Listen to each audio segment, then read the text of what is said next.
Good morning, everyone. Welcome to today's remote New York City Council hearing of the Committee on Higher Education. At this time, would all panelists please turn on your video? To minimize disruption, please place electronic devices to vibrate or silent. If you wish to submit testimony, you may do so at testimony@council.nyc.gov. Again, that's testimony@council.nyc.gov. Thank you for your cooperation. Chair, we are ready to begin. Thank you. Good morning and welcome to today's virtual oversight hearing on CUNY Start and Developmental Education and Resolution number 20, sponsored by Council Member Justin Brannan, a resolution calling upon the New York State Legislature to pass and the Governor to sign the New Deal for CUNY, which is intended to reestablish the City University of New York as an engine for social and economic mobility by waiving all tuition and creating certain staff to student ratios in order to increase student success. I'm Councilmember Eric Dinowitz, Chair of the Committee on Higher Education and a proud CUNY alum. This is my first hearing as chair of this committee, and I'm looking forward to exploring the City University through a series of hearings that will showcase the path of a CUNY student, starting with today's, which is focused on ensuring CUNY students are prepared for college work and set up for success. I want to acknowledge some of my colleagues that have joined us today, Council Members Brannan, Brewer, Barron, Felice, Vernikoff, Aviles, and Joseph, and Assemblywoman Carines Reyes. Founded in 1847 as the Free Academy, CUNY has long been committed to offering accessible, quality education to all New Yorkers. The university operates under a legislative mandate to maintain and expand its commitment to academic excellence, provide equal access and opportunity, and serve as a vehicle for the upward mobility of the disadvantaged in the city of New York. Now more than ever, a college degree is necessary to ensure strong employment prospects with a solid middle-class income. According to the latest available data from the U.S. Bureau of Labor Statistics, from June 2021, workers who have higher levels of education typically earn more and have lower rates of unemployment compared with workers who have not attained the same degree. And in the challenging economy created by the pandemic, the data tell a similar story. In 2020, the typical worker with a bachelor's degree earned an estimated 67% more than someone with a high school degree, while a typical worker with an associate's degree earned an estimated 20% more. And concerning unemployment, the unemployment rate for bachelor's holders was 5.5%, compared with 7.1% for associate level workers and 9% for workers with a high school degree. Moreover, studies have shown that Americans with college degrees are more likely to live healthier lives, be satisfied with their jobs, and be more civically engaged than their peers without a college degree. Despite the clear advantages of having a college degree, far too many high school students are graduating unprepared for college level coursework. Aggregate data from the 2018-19 school year indicates that 62.5% of students who graduated that year were deemed college ready, per the New York City Department of Education's College Readiness Index, which is based on CUNY standard. For the 2019-20 school year, it was 57.7%. Meanwhile, CUNY's graduation rates are slightly below national average. For CUNY's associate programs, the attainment of associate degrees tends to peak 4 years after initial enrollment. For the cohort that entered two-year CUNY schools in 2015, the 4-year rate was 25.7%. For an earlier cohort that entered college in 2009, the 4-year rate was 18.5%, but the 10-year rate was lower, 17.3%, as students become reclassified as bachelor's degree recipients. Overall, after 10 years, 21.3% of students who started in associate programs earned a bachelor's degree for a total degree completion rate of 38.6%, compared to the national rate of 42.1%. As a result of taking longer than customary to complete a degree, at least a third of students are burdened with additional education costs and comparatively higher debt. These issues are most egregious among students enrolled at community colleges and have the greatest impact on minority and low-income students, who are more likely to enroll at community college as a gateway to a four-year college. Nearly half of all bachelor's degree recipients attended community college at some point in their college career. Consistent with CUNY's commitment to access, opportunity, and social mobility, CUNY START was developed to better prepare students with remedial education needs for college coursework to set them on a path toward degree completion. CUNY START is an intensive 15 to 18-week college preparation program that allows students to delay matriculation so that they may save their financial aid for credit-bearing courses. The program is 25 hours a week, offers sections in reading, writing, and math, in addition to a weekly college success seminar, and costs $75. For those students who only need remedial instruction in math, Math Start is a 12-hour-a-week program and costs $35. Participating students have full access to campus resources, including academic and career counseling, libraries, and athletic facilities, and receive free Metro cards to offset transportation costs. In a similar vein, the New Deal for CUNY is intended to reestablish the City University of New York as an engine for social and economic mobility by waiving all tuition and creating certain staff to student ratios in order to increase student success. When in 1847, the city voted to approve the creation of the Free Academy of the City of New York, it was based on the idea that a rigorous college education should be available to the children of the whole people and not only a privileged few. In 1976, at the height of the city's financial crisis, CUNY instituted a full tuition model that remains today. Since then, chronic underinvestment in the university has negatively impacted students and faculty, as well as allowed tuition to rise. The New Deal for CUNY represents a comprehensive approach, providing the appropriate academic, social, and emotional support students need to stay on track to graduate.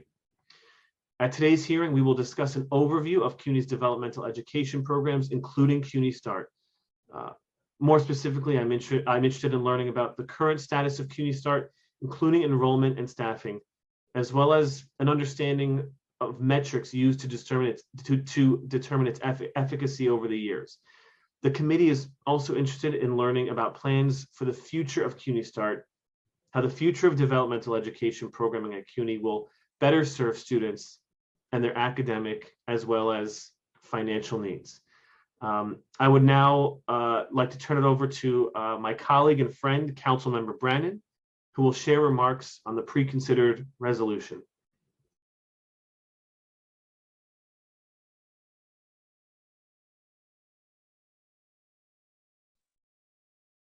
Thank you. Can you hear me? Yes. Thank you, Chair Dinowitz. I'm excited to be here with you as you gavel in on your first hearing as chair of this committee. And I couldn't be more proud to advance this resolution in support of the New York State New Deal for CUNY. The bill, which would waive all tuition and mandate serious investments in the university's staffing and resources, would be clear proof of our commitment to academic excellence and economic opportunity for all residents. As you noted, CUNY is truly a success story for our city. It is the largest urban public university in the United States, serves over 275,000 degree and non-degree seeking students, and it's often the best higher education option available for poor and working class New Yorkers, students of color, new immigrants, and the urban middle class. CUNY has been a proven stepping stone to economic prosperity for these communities, despite decades of underfunding, cuts, and lacking staff to student ratios. That's why I believe now is the time for us to double down on our city's public higher education system, and we can end these challenges and truly equip CUNY to build even further on what it has delivered to New Yorkers for so many decades. It's truly time for something big and bold, and New York needs the New Deal for CUNY. And I appreciate my colleagues in Albany, Assemblywoman Reyes and Senator Gennardis, for pushing this bill. And with this resolution, the City Council has your back, and we want to do everything we can to get this passed and make this a reality. So thank you, Chair Dinowitz. I appreciate this hearing today for you taking up this important resolution. and I thank you. Thank you, Councilmember Brannan. You know, if we're serious about the success of our city and its residents, then we have to be serious about investing in education. So I thank you for putting this resolution forth, and of course to my colleagues in state government, Assemblymember Reyes and Senator Gennardis. I will now turn it over to the moderator, Amy Briggs, who will review some procedural items relating to today's hearing and call on the first panel. Thank you, Chair Dinowitz.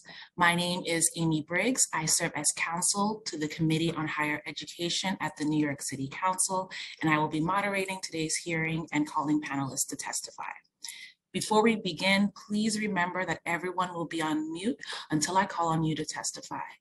And after you're called on, you will be unmuted by a member of our staff. Note that there will be a few second delay before you're unmuted and we can hear you. For public testimony, I will call up individuals in panels.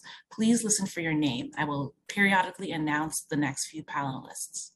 Once I call your name, a member of our staff will unmute you and the Sergeant at Arms will set a clock and give you the go-ahead to begin your testimony.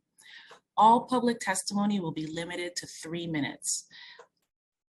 For today's hearing, the first panel will include representatives from CUNY, followed by council member questions and then public testimony. On behalf of the CUNY administration, we will have Donna Linderman, Associate Vice Chancellor for Academic Affairs, Jeanette Kim, University Associate Dean for Pre-Matriculation Programs and Assessment, and Andrea Sunachan, University Dean for K-12 Initiatives. I will now administer the oath to the administration. When you hear your name, please respond once a member of our staff unmutes you. The oath will go as follows. Do you affirm to tell the truth, the whole truth, and nothing but the truth before this committee, and to respond honestly to council member questions? Associate Vice Chancellor Lindeman? Yes. Thank you. Associate Dean Kim? Yes. Thank you. And Dean Sunachan? Yes. Thank you all. Associate Vice Chancellor Donna Lindeman, you may begin presenting your testimony when ready. Thank you. Good morning, Chairperson Dinowitz and City Council members of the Higher Education Committee. I'm Donna Linderman, Associate Vice Chancellor for Academic Affairs, and thank you very much for the opportunity to speak to you today about the status of developmental education at CUNY. I'm joined by Jeanette Kim, University Associate Dean for Pre-Matriculation Programs and Program Assessment, and Andrea Sunachan, University Dean for K-16 Initiatives. Together, I hope we can provide you with a better understanding of the major reforms CUNY has undertaken in recent years to improve developmental education to better serve our current and prospective students. In 2016, following the culmination of a CUNY-wide task force examining developmental education at CUNY, a set of reforms were put into motion to address longstanding challenges with all aspects of how developmental education was delivered at our associate degree granting colleges, which include 7 community colleges and 3 comprehensive colleges.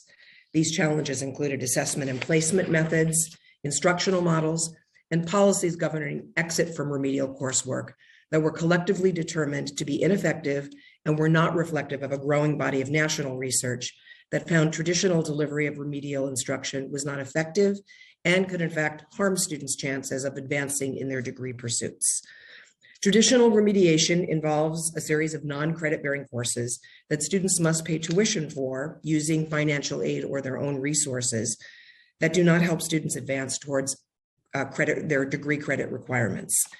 National research and CUNY's own data show that many students never completed these sequences to enter credit-bearing coursework, especially in mathematics. Further, CUNY data demonstrated that CUNY students who placed into traditional remedial education, and specifically math, were about half as likely as other students to complete an associate degree within 3 years. Before our reform work began, 78% of new students who enrolled in our associate programs were assigned to developmental education in at least one subject, most commonly math. Such students were overwhelmingly low-income students of color, with Black and Hispanic students twice as likely as white and Asian students to be assigned to remediation, exacerbating opportunity gaps to both associate degree completion and access to our bachelor's programs. Part of the motivation for CUNY's remediation reforms were therefore a clear recognition that remedial policies had disproportionately barred Black and Hispanic students from taking credit-bearing courses and progressing towards desired degrees. And since 1 in 10 students who enter our community colleges aspire to eventually earn a bachelor's degree, ensuring that more of them have access to their general education or gateway math and English classes as soon as possible enhances early academic momentum and clears a clear barrier students have to access our baccalaureate pathways. Our developmental education reform efforts encompass the following broad areas. 1, changing remedial placement practices to better identify students likely to succeed in credit-bearing courses through refined placement methods. 2, enrolling more students in co-requisite courses that allow them to take credit-bearing gateway math or English courses while receiving additional instruction or tutoring versus enrolling in standalone zero credit remedial courses that they must pass before enrolling in a credit-bearing course. 3, better guiding students to the appropriate gateway math course required for their major. And 4, targeting and promoting evidence-based programs such as CUNY Start and Math Start and the University Skills Immersion Program, or USIP, that allows students to complete their developmental education assignments at little or no cost before matriculating. Traditionally, most associate degree seeking students were placed in or out of developmental education based on their score on a placement exam, specifically and most recently AccuPlacer, taken in person prior to enrollment. Evidence suggested that these exams were inaccurate and that incorporating high school grade information in addition to available standardized New York State Regents and SATs provided a much more accurate method of placement. So beginning in 2019, for students admitted for the spring 2020 semester, CUNY discontinued use of AccuPlacer tests for students who had not demonstrated proficiency through their SAT, ACT, or New York State Regent scores. And instead, we adopted the use of an algorithm that incorporated high school grades, SAT scores, Regent scores to produce a proficiency index that assessed the likelihood of students succeeding in a gateway English and or math class. So use of the algorithm aims to assign each student to the minimum effective dose of developmental supports needed. 3 score bands were determined, each accompanied by a recommended placement, which I'll describe now.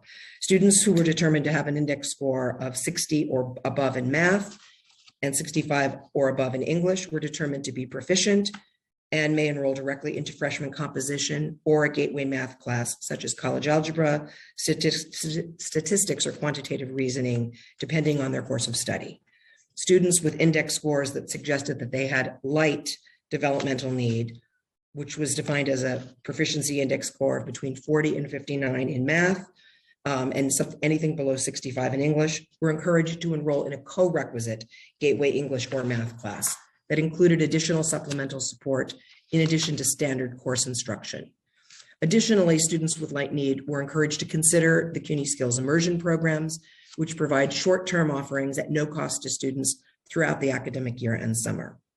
And finally, students with index scores that demonstrated need in both math and English or deep need in math, specifically an index score below 40, were strongly encouraged to enroll in CUNY Start or Math Start.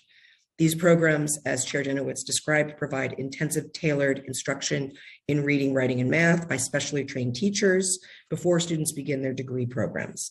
And they have well-documented success rates. You'll hear more about CUNY Start and Math Start from my colleague Jeanette Kim shortly.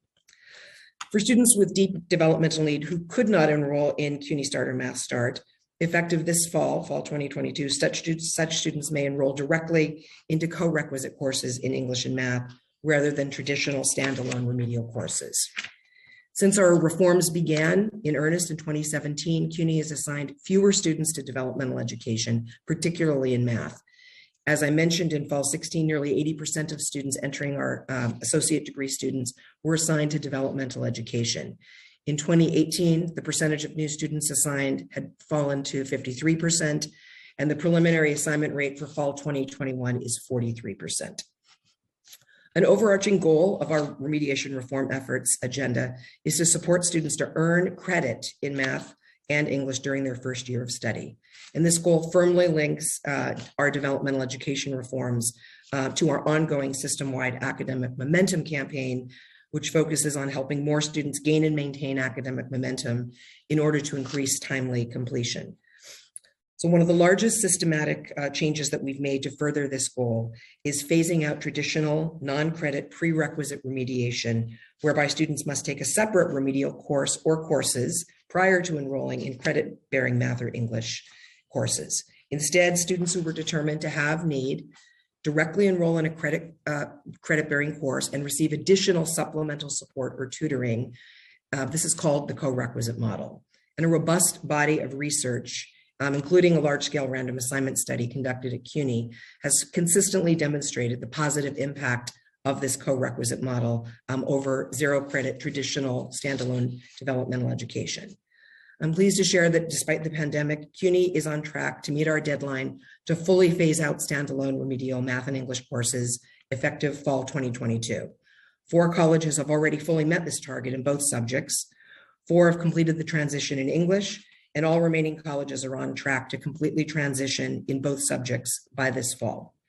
Since 2019, more than 27,000 students have been assigned to co-requisite courses in math or English versus traditional standalone courses. In fall 2021, as compared to fall 20, we had significant increases in the numbers of students assigned to co-requisite remediation. In math, for example, we increased from 26% of remedial enrollments to 39% in a co-requisite offering. And in English, we increased from 51% to 57%. So this represents a total of over 6,500 co-requisite placements in fall 2021, providing many more students with the opportunity to both earn English and math credit while also addressing their developmental needs at the same time. Before we began our developmental education reform, all students were determined to have remedial needs who were determined to have remedial needs in math were assigned to a zero-credit elementary algebra course and potentially pre-algebra, depending on their assessment test scores. Elementary algebra is designed specifically to prepare students for college algebra, not necessarily the gateway math course that is best aligned to a student's chosen major. For example, college algebra is the correct math pathway for students entering a STEM or a business major, but statistics is appropriate for students pursuing a social science degree and quantitative reasoning for students in the arts and humanities. Evidence for targeted math pathways and co-requisite math offerings together is especially robust and informed our work. A large-scale random assignment study conducted at CUNY on the effects of co-requisite statistics versus traditional elementary algebra for non-STEM students found that students who took the co-requisite stats course were much more likely to pass the course and earn credit than a control group of similar students. And 3 years later in that same study, they found that the graduation rates of students in the co-requisite stats course were 8 percentage points higher than the control group. Analysis of CUNY's own data also found that co-requisite math courses led to higher gateway course completion rates than traditional elementary algebra courses for students at all levels of preparation. We're pleased that all colleges now provide clear guidance to new students about which math pathway is best matched to their chosen major in the form of early advisement and degree maps, which were created for all undergraduate majors as part of our related academic momentum campaign. A bit about our targeted pre-matriculation offerings, including CUNY Start and Math Start. In addition to the co-requisite offerings I just described, our reforms include better targeting of our evidence-based pre-matriculation interventions depending on students' needs. So as above, for students with lighter developmental education needs based on their proficiency scores, if they're able to, students are encouraged to enroll in our no-cost University Skills Immersion or USIP program, which offers short-term workshops and interventions throughout the year. And these interventions have been refined to allow students to know which intervention is best for them. And there's a special focus on utilizing the summer to ensure students can take these courses. And very excellent record of helping students gain and maintain momentum once they've participated. We've also refined USIP so that students that take that intervention have the opportunity to fully address their developmental education need upon completion. So not just getting partway up the ladder, but all the way up. And we also established much clearer alignment between USIP and CUNY Start and Math Start so that both of these interventions can be better targeted. CUNY Start and Math Start specifically target students with deeper need, USIP students with a lighter level of need. And both have ample evidence of success. So to synthesize, our developmental education reform has been very successful in helping CUNY realize our overarching goal of increasing credit accumulation, with many more students completing key gateway credit-bearing courses in their first year. In math, 48% of the fall 2020 associate freshman cohort completed a gateway math course in their first 2 terms, up from 34% from the fall 16 cohort. And that includes an additional 77% of freshmen in baccalaureate programs also completing their gateway courses. We noticed some declines in English, where the percentage of associate freshmen who passed gateway English in their first year declined to about 58% for the fall 2020 cohort versus a steady state of around 66% for the previous 4 years. And our analysis and discussion with our advisors suggests that this decline is representative of challenges students faced in pivot to remote instruction during the pandemic. But we did want to also note that the percentage of bachelor's freshmen who passed gateway English courses also declined a few percentage points during the same period, from just under 90% to about 85%. So this suggests that this overall decline in freshman composition completion is at least partially the result of the pivot to remote instruction. I wanted to take a moment to express our gratitude to the City Council for the generous support that we've received for the past 5 years to support our reform efforts. This support has been invaluable to address both local and system-wide needs to develop and scale our co-requisite offerings. At our associate programs, funds have been used for redevelopment of traditional remedial courses into co-requisite offerings in English and all 3 math pathways, faculty training and professional development to improve delivery of co-requisite models, support for assessment and continuing improvement of these models, refinement of our immersion offerings to ensure students have access to a broad array of pre-matriculation interventions for all levels of need, development of early advisement and intake processes specifically designed to improve the academic momentum needs of students assigned to developmental education. And at our senior colleges, we've supported strategies to raise the success rates for students enrolled in gateway courses in English and math that have high rates of failure or withdrawal, including interventions that address academic recovery of skills that may have been lost during the pandemic, and supports for remote learning, such as enhanced access to tutoring and study groups.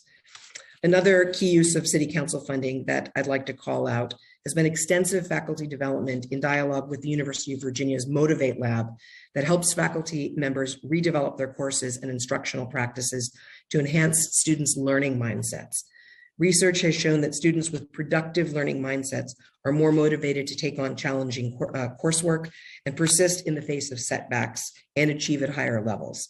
Participating faculty have learned how to create a course that supports students to develop adaptive beliefs about learning in school, with a focus on supporting students from traditionally marginalized and minoritized backgrounds. So since 2019, more than 1,000 faculty members have been trained and integrated growth mindset practices into their classrooms. And this is predicted to impact more than 30,000 students collectively. We do have ongoing need for City Council support, which will allow us to maintain, monitor, and improve our DevEd reforms.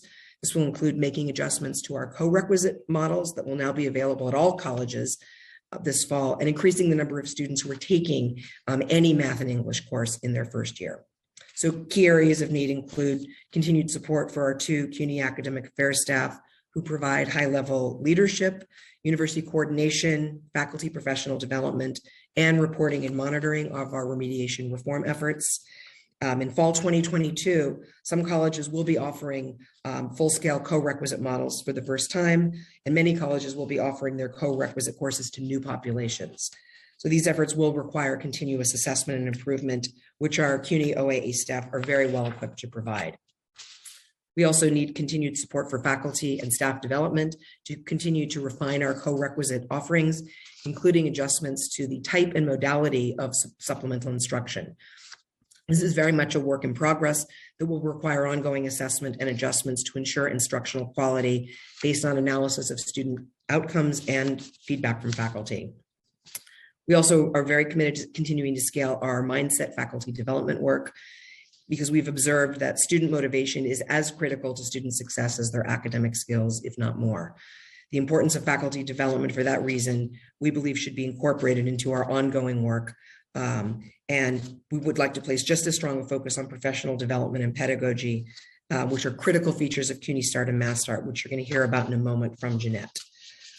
Finally, our ESL work within our broader reform agenda is still very much in its infancy and requires continued support. So we're now beginning to design how we assess student need in English as a second language.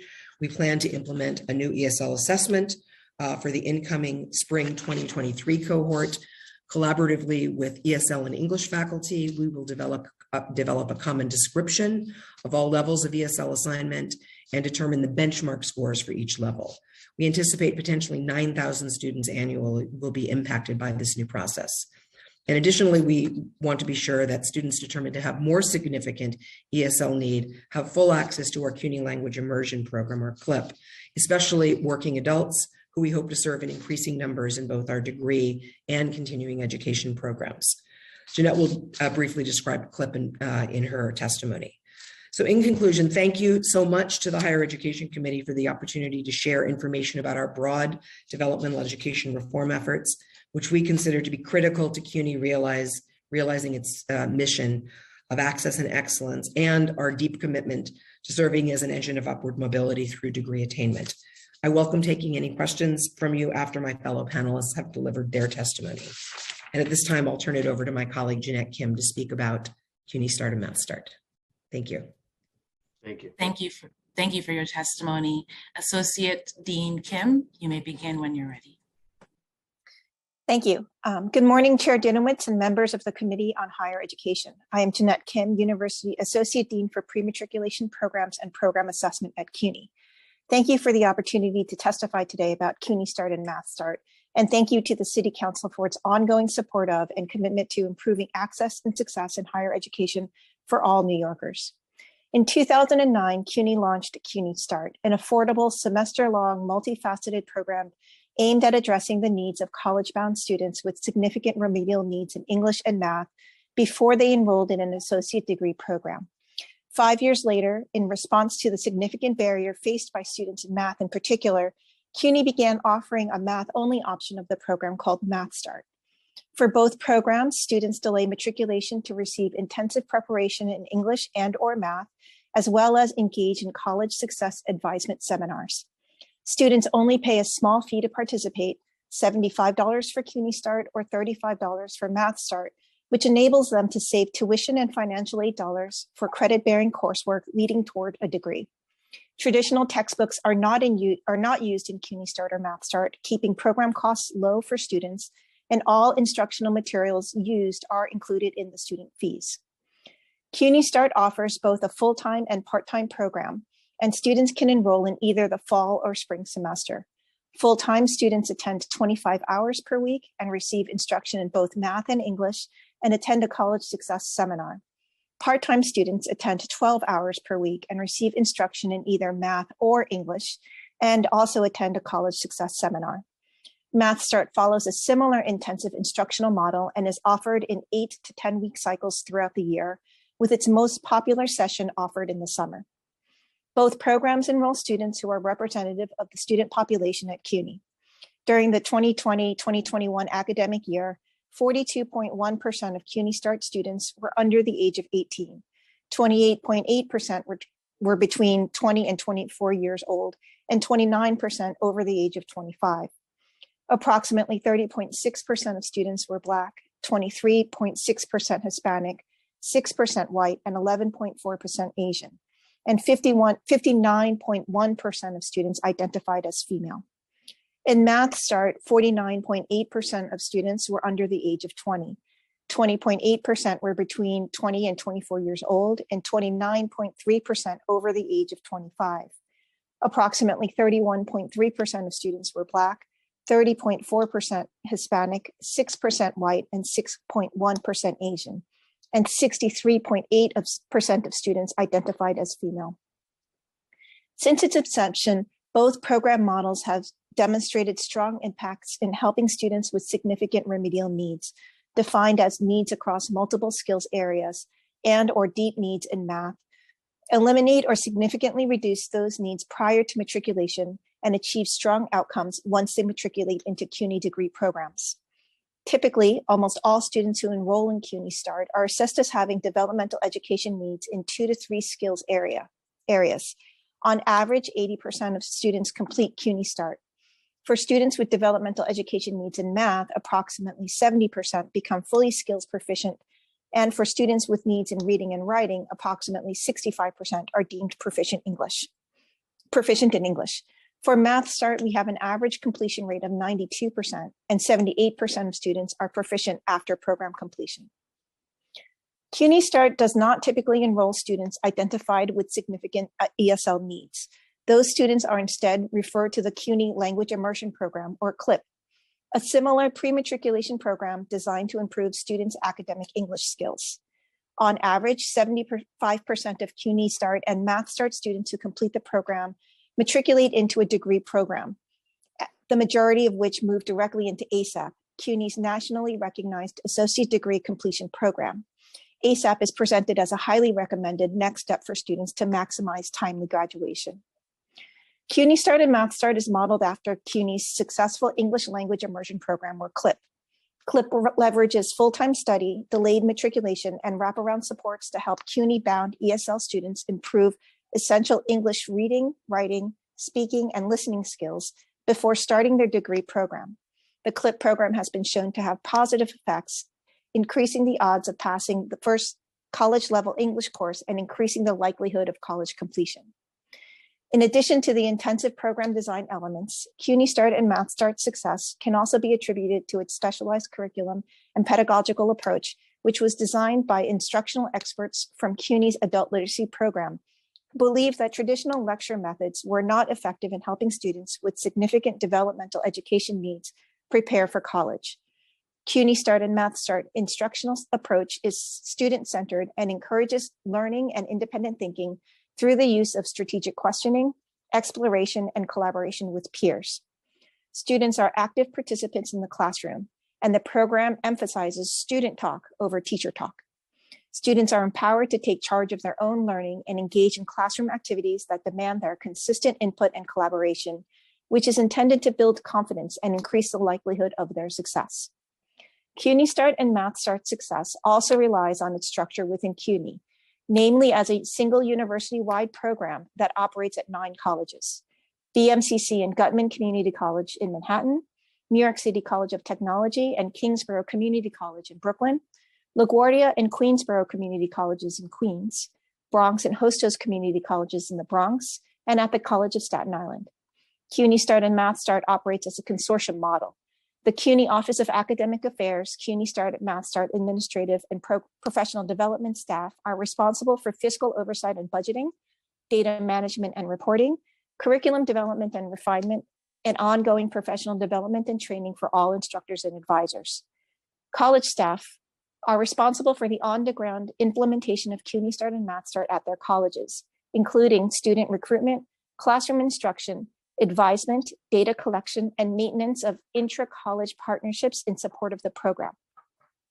This structure allows the program to offer extensive professional development and training and implement the program's unique curriculum and pedagogical approach while remaining nimble, responsive, and connected to the university's policies and practices that determine proficiency and developmental education placement. Rigorous evaluation and assessment are one of the cornerstones of CUNY Start and Math Start. An externally federally funded evaluation conducted by MDRC in collaboration with CUNY and the Teachers College Community College Research Center in 2019 found that CUNY Start increased college readiness, college accumulation, and graduation rates for participants compared to a randomized control group of non-CUNY Start students.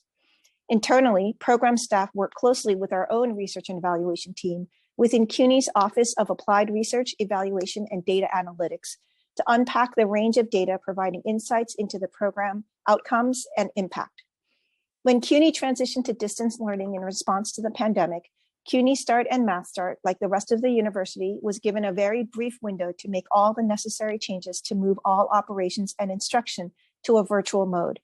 Everyone, students, advisors, instructors, support staff, and program staff had to learn how to adapt what was traditionally a very interpersonal, and interactive experience to the online space without losing any of the high quality, student-centered focus that the program is recognized for. For program staff and teachers, it was also important to have a clear understanding of the way that students and staff experience the program's new remote classroom. In an internal report published in January of 2021, explored some of the barriers that affected students and staff engagement in the remote classroom and their experiences with distance learning, instruction, and advisement. Survey responses from students and staff echoed the unprecedented non-academic challenges caused by the pandemic, ranging from job loss to struggles in personal and mental health, to widespread unstable internet and infrastructure necessary to teach and learn online.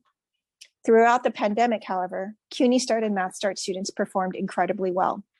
Outcomes data for the spring 2020 cohort were comparable to that of the outcomes in pre-pandemic times for the program.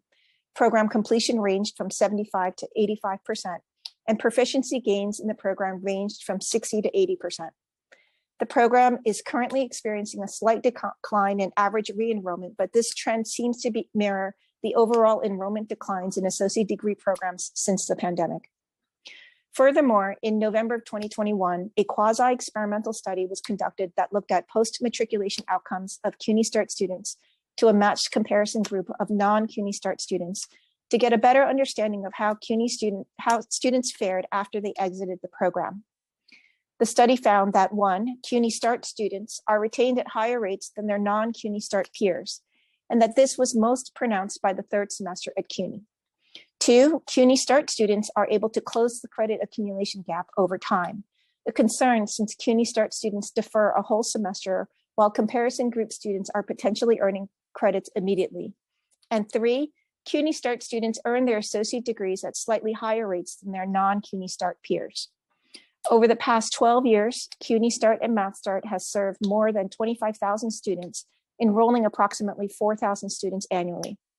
CUNY Start and Math Start success has positioned them as an integral part of CUNY's developmental education reform initiatives as a powerful evidence-based model that operates in the pre-matriculation space. Both programs are recommended interventions for students with deep English and/or math needs, and the flexible scheduling options and instructional modalities make them a very attractive option to a wide range of students. We are grateful to the Council's interest and support of CUNY Start and Math Start over the years, and we look forward to continuing to share our outcomes with you. I'll now turn it over to my colleague, Andre Sinachin. Thank you. Thank you for Thank your you. testimony. Dean Sunachen, you may begin when ready. Thank you. Thank you, Chair Dinowitz and committee members for this opportunity to speak with you today about developmental education. As the University Dean for K-16 initiatives, I oversee and coordinate CUNY's work with the New York City Department of Education. K-16 initiatives is a unit within CUNY's central office. We represent CUNY's deep investment in and commitment to our future students and our understanding that we must work in partnership with the New York City DOE to reach our shared goals for equity and access.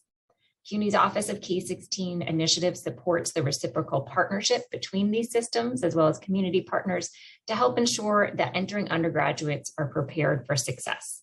The unit is home to more than a dozen innovative programs that prepare students for post-secondary success and strong on-ramps, including pre-college curriculum, dual enrollment opportunities, near-peer college advisement, tutoring, and career-connected activities.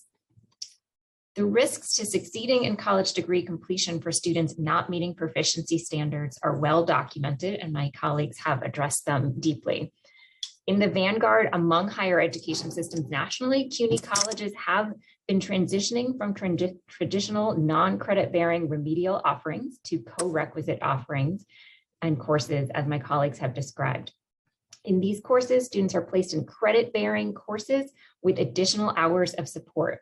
Compared to remedial courses, these co-requisite courses serving the same student populations have higher pass rates, and there's evidence that the students are more motivated to succeed in their courses. As CUNY colleges have begun this transition, we have begun offering these same courses to high school students through our College Now program. College Now is a collaboration between CUNY and the Department of Ed that offers dual enrollment to high school students in college courses across 400 New York City high schools, enrolling about 20,000 students annually. College Now co-requisite courses provide a clear path to readiness with the benefit of students earning transferable college credits. For many non-STEM majors, this course also satisfies their required college credit math course in its entirety. We currently offer 9 different co-requisite math courses through 7 different colleges. In the 2020-21 school year, 643 students enrolled in these courses. Just under half of those students were served in collaboration between Borough of Manhattan Community College, College Now program, and K-16's Linked program, which in addition to the course provides intensive math professional development to high school instructors who teach a high school math course during the school day in the fall semester to prepare students for success in the college credit math co-requisite provided by BMCC in the spring. Across all of those different co-requisite course types, the success rate last year was 84%. Given the success rate of these courses to date and their critical importance to supporting a strong post-secondary start for students, we look forward to working with our partners at the Department of Education to continue to expand these courses. In addition to offering more sections of these courses at high schools and on campuses, success with online instruction in math co-requisite presents an opportunity for us to expand the reach of these courses citywide through online delivery. In the coming months, we will be planning for the next school year and anticipate that we will expand the availability of these courses. I want to thank you for your interest in this important topic and for your support of CUNY's efforts to increase access and readiness for all students. Thank you. Thank you. Thank you. Thank you for your testimony. And before I turn to Chair Dinowitz for questions, I'd like to remind council members to use the raise hand function in Zoom to indicate that you have a question for the panel. Chair Dinowitz. Thank you. So students who have these remedial needs need to be in the CUNY Math Start program, or CUNY Start or Math Start program. At what point in the application or acceptance process does a student learn that they have remedial needs and are made aware of CUNY Start? And at what point during that process do they enroll in CUNY Start? So thank you. I'll take that question. Thanks, Chair Dinowitz. If students have not, under our new policy, students are considered proficient if they meet, current benchmark scores on SAT, ACT, or Regent scores. So if they do not realize those exemption or proficiency scores, they're run through our proficiency index, and their scores are determined based on needs. So at that point, students who are determined to have significant needs, which, as I said, is defined as a proficiency score, in both below the minimum threshold in both English and math, specifically below 40 in math and below 65 in English, or a very low score below 40 in math only, would be referred to CUNY Start and Math Start. Can I pause you? And it's not out of disrespect. I want to be clear to any of the panelists. If I interrupt, it's because it's okay. Yeah, I want to make sure the question is clear. Yeah, and that may be on me for not asking it properly, or I'm going to blame technology. But when I understand when is it that a student finds out that they have these remedial needs or they don't meet that benchmark score? Okay, so once if a student is proficient, it's placed on their CUNY First checklist, and they know you're good to go. You can enroll directly in a Gateway Math or English course. If the proficiency index indicates that they have need, this would also be placed in their CUNY First checklist, and a service indicator would be put on their record in CUNY First, so that they would then be directed to the appropriate intervention. So in the case of CUNY Start, a student that meets the criteria that they would be a good candidate for CUNY Start or Math Start, the service indicator begins the process where the program staff immediately begin to reach out to students to say, we want you to come in and learn about the program and its benefits and why you would be a good candidate for it. This would take place. Sorry. When is immediately? Is the student a senior? Is it after they've graduated high school? Okay, sorry. All right, this is, sorry, I should have backed that up. This is after they have applied and been accepted to the university. So a Okay. student has applied and been accepted to an associate degree program. If they are run through our proficiency index, it is at that juncture in their admissions process as an accepted student that the recommended developmental intervention, either co-requisite, USIP, or CUNY Start, would be placed in their CUNY First record. And in the case of students in CUNY, for CUNY Start and Math Start, our program staff would then be reaching out to them at that juncture of their admissions process. So they're finding out about it after they have been admitted to a CUNY associate degree program. Okay, great. So thank you. I did like hearing about this K through 16 initiative, that there is collaboration between the Department of Education and CUNY.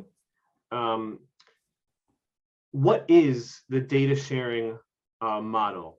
What is there central data collection for DOE and CUNY? How does that work before they're accepted to college? Okay, so I'll take that. So CUNY has an ongoing data sharing that's governed by a longstanding agreement between the two systems. So we have two data feeds. One is a data feed for admissions purposes. So this is regular ongoing feeds of data on students as they are applying to the university. And we also receive a regular data feed for research and evaluation purposes. Both include all key transcript and Regent score data. And for students who apply to CUNY through the portal, which is kind of the main way you apply to CUNY online, they don't have to submit their DOE transcripts. It's already part of this data feed, which is refreshed on a regular basis. Cool. So let me rewind a little bit in the life of a student, right? Because we're talking about a senior who, so now you're actually getting this information about the student as they're applying, and they find out that either they have a need or that they have an opportunity to fulfill a need only after they've been accepted. But that typically happens senior year for most students, I'd say, right? Yes, students are applying in their senior year, but actually I'll let Andrea speak a little bit about kind of the preemptive way that the programs in her area are identifying students that are likely to have developmental need before they even apply. That's sort of the crux of the work in her area. Great, because that's the crux of my questions. All right, yes, please. Sure. So we work in deep partnership with both Central DOE and individual high schools in partnership for that College Now program. And so when we offer those co-requisite courses through College Now, the high schools that we partner with are identifying students who can benefit from those courses, students who are most likely to need additional skills support to be proficient upon entering college. And so they're offered the opportunity to take those courses in their senior year before exiting DOE. Okay, good. So getting it sooner, and by the way, I'll just share, it feels as though a lot of these programs exist to fill gaps in the high school setting, right? If a student had a gap, a learning gap, which is kind of its own problem. But regarding the data sharing, students take the math regents freshman year, and students take their first math course freshman year. And by the time they get to senior year, they may not even be in a math course. They need to do 3 years of math. And yet it sounds like senior year where the students are finding out whether they meet whether they have the right Regent scores, they meet your algorithm. So is there any work done, or is there any partnership relationship to address the needs of freshmen? We know what their Regent scores are. We know they get below that 70, and the Regents is, again, a terrible metric of whether a student knows math or not, but it's the metric that's used. But if you do the data sharing, don't you know after their freshman year whether or not they have these developmental needs? So I'm going to let Andrea talk about kind of, besides the work that she mentioned in the senior year that's done in K-16 to try to help students become prepared for college earlier. The purpose of the two data feeds I mentioned, for admissions and for research and evaluation purposes, the goal is to kind of look at trend data over time, and for the purposes of admissions to have real-time data so that we can make decisions as quickly as possible as students for students that want to come to the university. But the broad work of our K-16 partnerships with the schools is specifically designed to kind of work with students at the earliest possible juncture, obviously in dialogue with the high schools. Andrea, could you just say a little bit more about some of the other programs in your area that do look at students in 10th and 11th grade? Sure, yeah. One of the largest of those actually is the CUNY Tutor Corps, which partners deeply with the DOE's Algebra for All initiative, places CUNY STEM majors into DOE algebra classrooms and computer science classrooms. And in those partnerships, our CUNY tutors are working very closely with the DOE teachers, identifying the students who could most benefit from that sort of individualized tutoring in those core algebra skills. That's one of our largest sort of 9th grade focused programs. College Now, in addition to those co-requisite courses, offers a range of courses in STEM areas and on-ramps to college readiness, 1-credit courses, for example, that often start as early as 10th grade, engaging students in that early college experience and credit accumulation.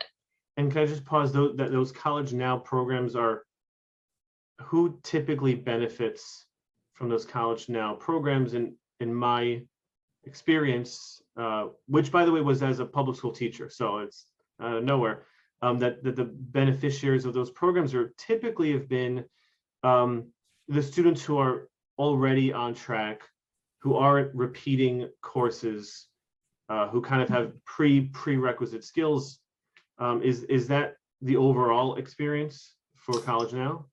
Well, with 20,000 enrollments annually, it's a very broad group of DOE students who are participating in those courses. The largest or fastest growing segment of courses in the College Now portfolio are the 1-credit first year studies and introductory college experience courses and those co-requisite courses that I talked about. So certainly those are probably newer to the portfolio of College Now courses, where historically we may have offered a lot of advanced or more advanced courses. There's a growing number of these intro level courses that target 10th and 11th grade students, and particularly students who may not be thinking of themselves as college bound. We really see part of the value of College Now is helping students to see themselves as successful college students. Right. But I guess I'm talking about, if we're talking about the students who really benefit and need CUNY Start, we're talking about the students who need the most in terms of that remedial instruction. So I want to use a pedagogical term that I heard the Associate Vice Chancellor use, which is synthesize. I kind of want to synthesize that.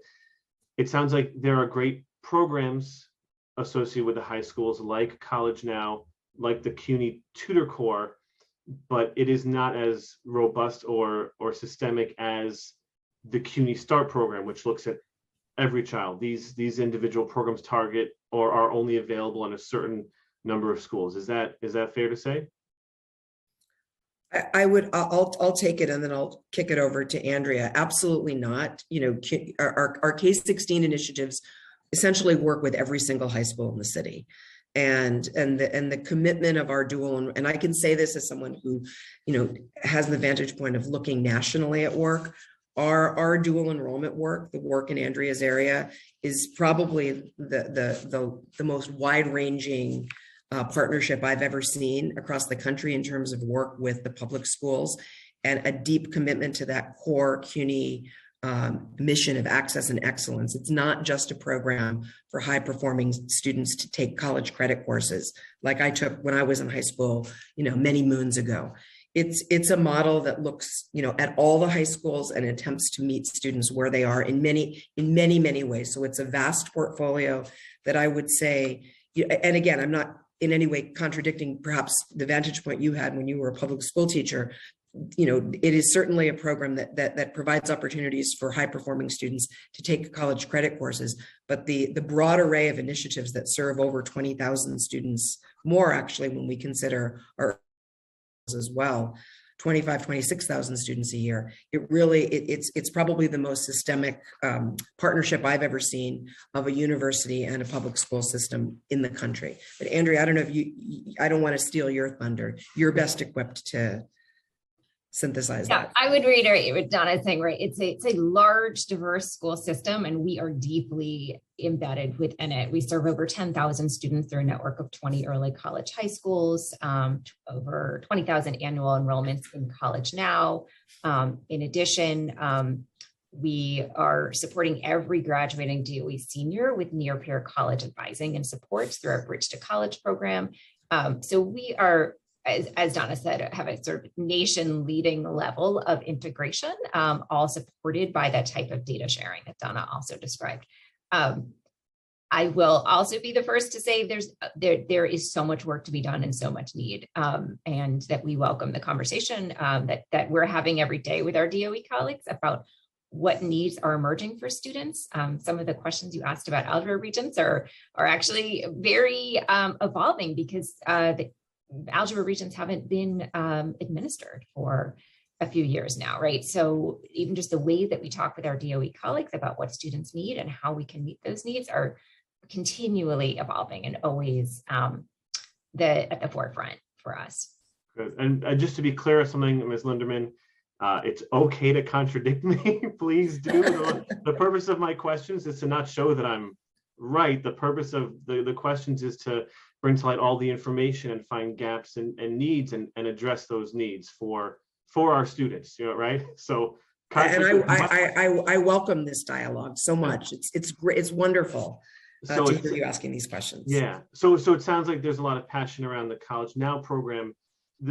I will say the CUNY Tutor Corps, I am personally, and I'm less familiar with because I haven't seen it, but that seems to address, or it sounds like it's addressing some of the issues that I see as areas of growth, which is going farther back, right? Again, if a child gets a 65 on the math regents freshman year, that student doesn't necessarily need to wait till junior or senior year to take a College Now course, or to find out after they've been accepted that they're going to need to take some sort of extra developmental course.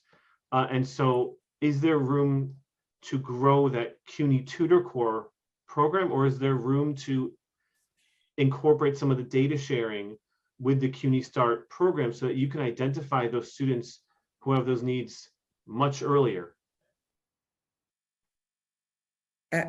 Absolutely. There, to piggyback on what Andrea said, there's always room. And one area that we're actually, Jeanette and Andrea and I were just talking, the opportunity to also think about staff development, teacher development. That's a big piece of CUNY Start and Math Start, where we're committed to ongoing training of teachers, which is why we're able to achieve the high success rates we are. Area, a fertile ground for more opportunities, to integrate, high success rate pedagogical approaches and curriculum, and to think about kind of that direct service piece to students. So lots of opportunity, 100%. And again, just want to emphasize this notion of shared responsibility. We really think of in the DOE as our prospective future student. So we think of all of them. There's no finger pointing. We work in full partnership with the DOE and really approach all of the things you've heard about today from me, Jeanette, and Andrea, kind of public health approach to college readiness. We want to address as much preventative work as we can in partnership with use that pre-matriculation space before students move into their, so they can preserve their financial aid, and then help them move as quickly as with the right support through their coursework. So it's kind of this push and pull approach. we're thinking about it, comprehensively. Right. I love that value of thinking of it comprehensively, and I'd love to get there, because having, like I said, CUNY alum, very proud. I taught in the high schools. I went to public schools, and whether it was I'll say many moons ago when I was a student in the public school, or having been involved in my adult life, it doesn't always feel like that goal is being met. And it does, in fact, often feel that elementary, middle, high school, and college are all these separate camps and have separate goals. So that's why I'm spending so long on talking about, what is that through line? How far back do you go? Because we know early on what the needs of students are. And there's a lot more work to do in terms of that collaboration. But it is good that that value is there, and that there are programs, whether they are robust like College Now, or perhaps need a little more work, and more collaboration between the DOE and CUNY. Regarding these co-requisite courses, I just want to get a little more clarity. Remedial courses, one of the things I would tell students is, one of the things that was reflected in your testimony is, you don't want to spend all your time and your money on courses just to do work, just to do this work. You're wasting time, wasting money in work you could have done in high school, or hopefully would have done in high school. But it seems these co-requisite models you're talking about help address that time. I wasn't clear on the money and the credits. Do these co-requisite courses sound like they're extra tutoring, or extra help after class? How much do they cost, and do they provide any credits? So it's a fully integrated model. So it's the students register for the, in the case of English, freshman composition, or in the case of math, it would be the appropriate math course for their major. The supplemental instruction is included in the tuition base they don't pay separately for it. They register for one course that's logged in our system as the co-requisite version of freshman composition or the appropriate gateway math course. And there's typically up to 2 hours of integrated supplemental instruction or tutoring that's connected with that. So think of it as when you were in college, of possibly registering for a recitation, accompanying a class. So it's part of the same class. They don't have to, it's not an optional piece.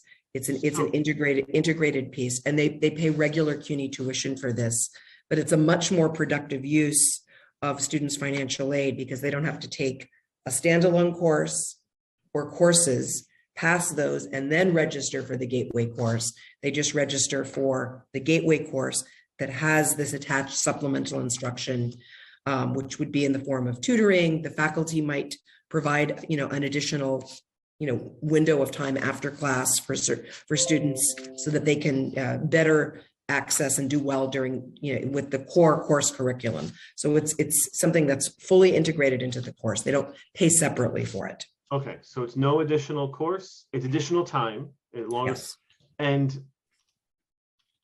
if it's fully integrated, it sounds like it's then the professor or the adjunct professor, whatever the case may be, that is providing that coursework. Is that right? So the regular CUNY faculty teach the course. The supplemental instruction could be delivered by the same faculty member, or it could be a tutor or a non-teaching adjunct who's assigned to work with that faculty member. It looks a little bit different at each college who's delivering the supplemental instruction, but it is part of the content of the course. It's not go over there and talk to Donna, or Eric, who's going to help you out. It's something that's fully integrated. So the model could be the faculty member delivering the course content, a tutor, or an additional faculty member who's attached to it. But it's considered one piece. In the case of that one piece where it is that single faculty member, are they then being compensated extra for providing this extra work? I mean, it's extra work, it's extra time, it's probably extra assignments.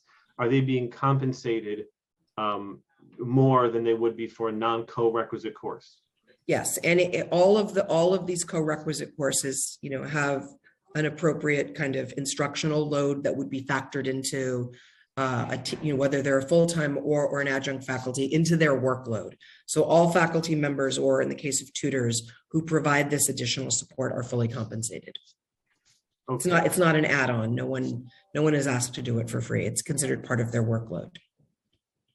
Okay, so compensated, you're compensated appropriately. I have a million more questions, but I do want to get to my colleagues, so I'll just ask one more. I want to get the quote right. I think it was Associate Dean Kim said that students except for the ESL students or ELS, students in the CUNY START program are representative of the CUNY population.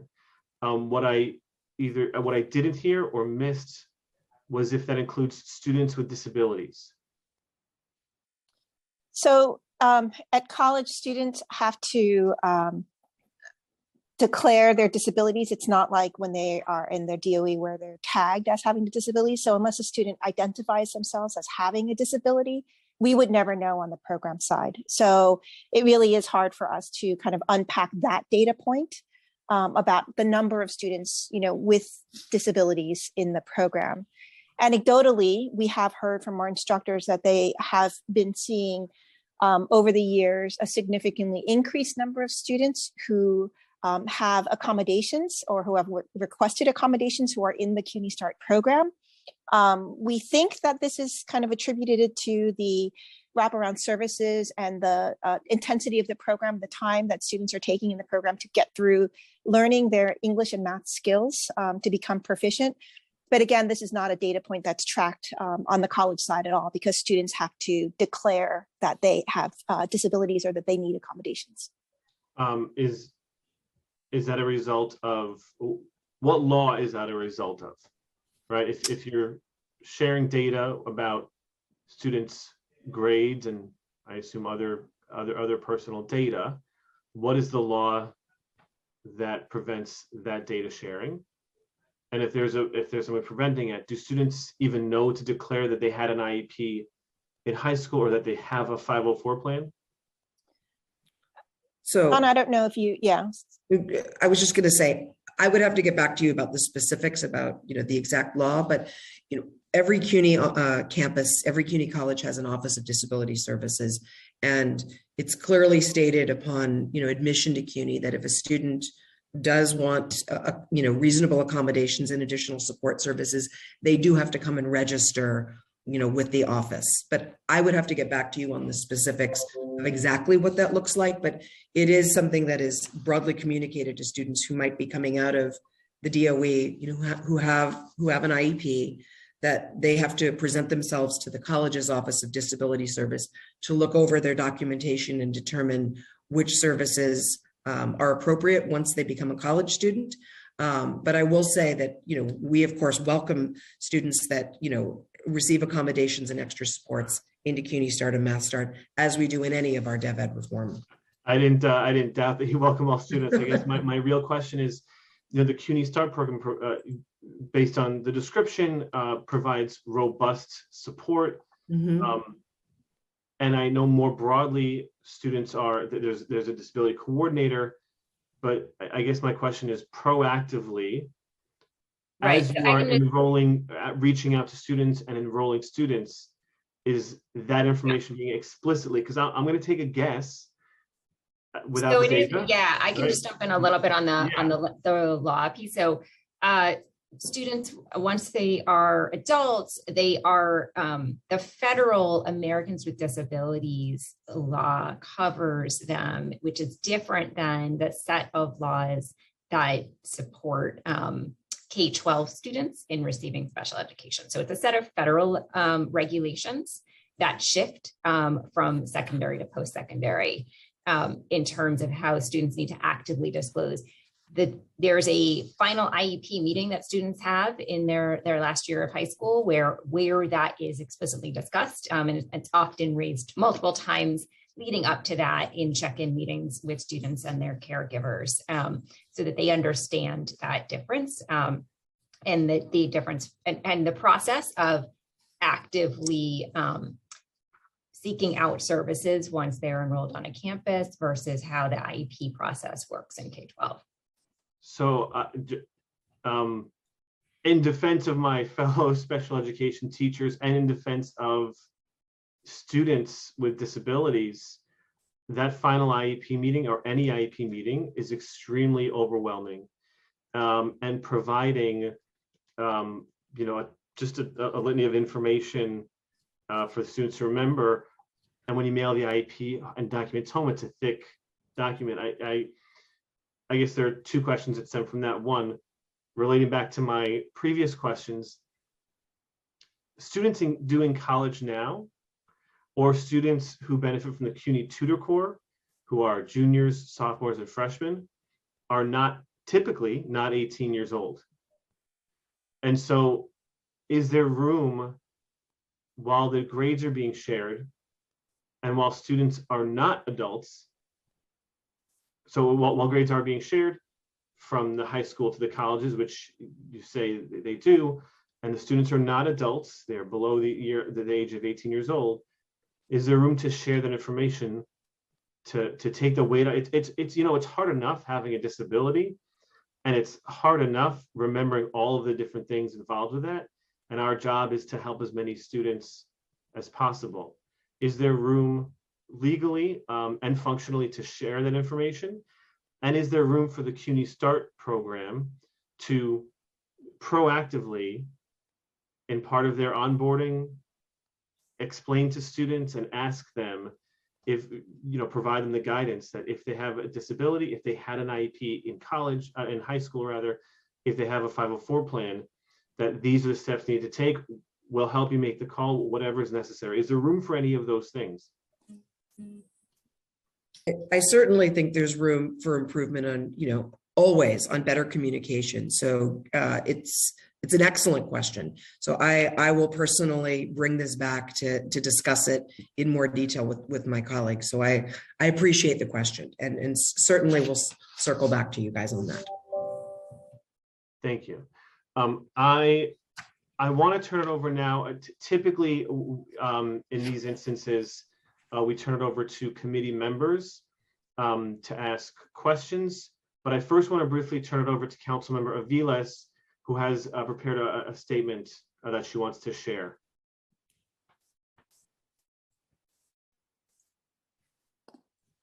Great. Hello, everyone. Thank you so much.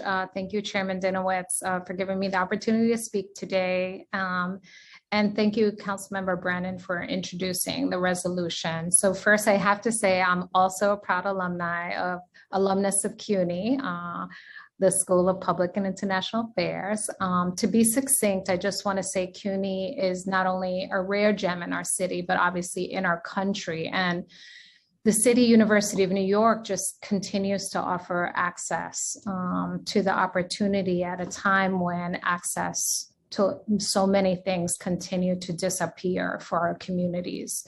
From its inception, CUNY was meant precisely to offer this tuition-free, high-quality education to poor, working-class, and immigrant populations in New York City. And so while over the years, the government continues to underfund and increase the tuition, we know that trend follows along the trend with as more students of color entered CUNY, more Black and brown students entered CUNY, the government felt less and less generous. And we see this issue is an issue of racial justice. We see that from its enrollments, CUNY majority of students come from households that earn less than $40,000 a year. 48% have experienced food insecurity in the past month, and 14% of CUNY students are homeless in the past year. In my district, where so many people I represent are immigrants, children of immigrants, Black and Puerto Rican public housing residents, CUNY means economic and social mobility. We are also home to many CUNY faculty and employees who are committed to this institution and the critical role that it plays in our city. The New Deal for CUNY as outlined in S4461 would put CUNY and our city at the forefront of social and educational policy once again. offering a high-quality, tuition-free education for our city's most promising students, regardless of any barriers they may face. In our city and in our country, we are at a juncture. We are now grappling with the end result of divestment and practice of exclusion from our collective future. Our country grows weaker for every young person and not so young person denied the promise to access an education. Passing the New Deal for CUNY will send a strong message in our country that New Yorkers will not continue this dangerous and destabilizing trend and racist trend.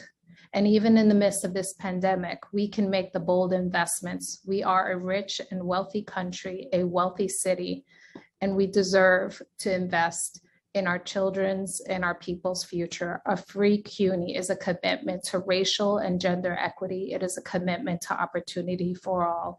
It is the real kind of public safety investment that actually yields safety in our communities. I look forward to the passage of New Deal for CUNY, and thank you for all the work that you do. Thank you very much. Councilmember. I'm now going to turn it. Oh, all right. I'm going to turn it over to Amy Briggs, who will moderate the next portion of this hearing. Thank you, Chairman. Thank you, Chair Dinowitz. I will now call on council members who have questions in the order that they use the raised hand function in Zoom. Council members, if you would like to ask a question and you have not yet used the raised hand function in Zoom, please do so now. Also, please remember to keep questions and answers to 5 minutes.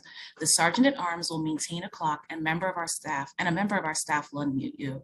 You may begin after I call on you and the Sergeant gives you the cue. We will now hear questions from Councilmember Barron, Councilmember Brewer, and Councilmember Feliz. Councilmember Barron. Time starts now.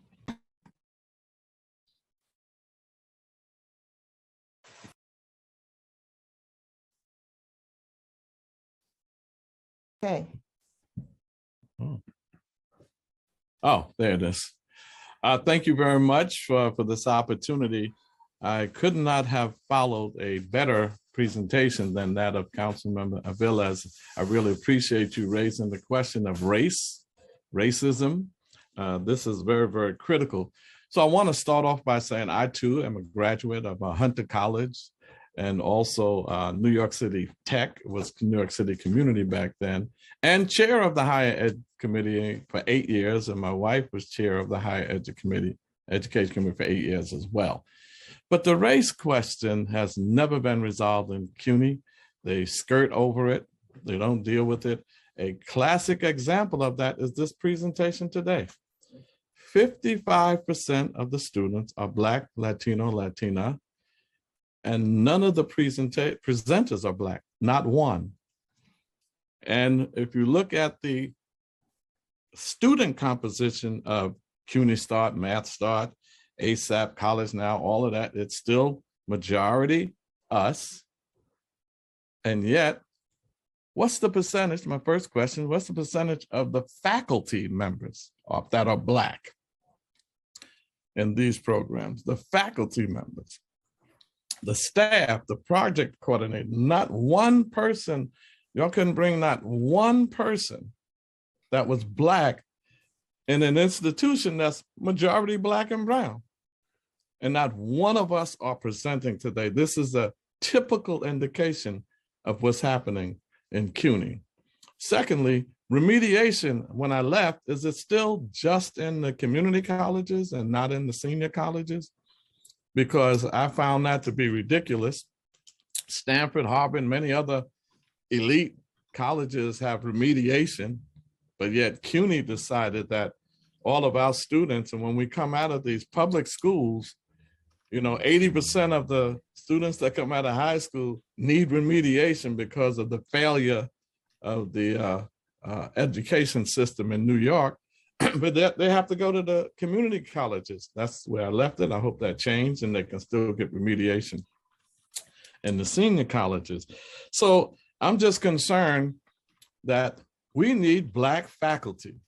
We need Black people giving our perspective on what's happening in CUNY and all of these programs, CUNY Start, Math Start, all of that.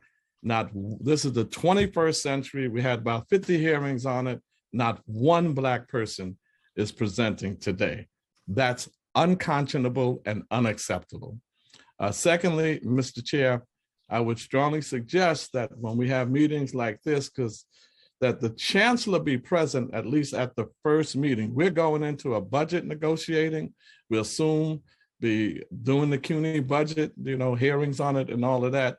Usually the initial meeting, we need the chancellor here, people who are in power to make decisions, and they can bring someone from developmental education and other college programs and all of that. But to go from a micro perspective, when we're facing a macro problem, coming up with this budget, and don't be too alarmed when they cut everything from CUNY, because that's the annual budget dance. They usually cut you, and then they'll reinstate the cut and say you made progress. But don't go for the okie doke. When they cut all of that, still fight for enhancements, not just reinstating what they cut and they know they're going to put back. So I think it'd be good if we could. I know it's once a month, but it would have been good to have the chancellor here so that we can get to those macro issues as we pay attention to the micro issues.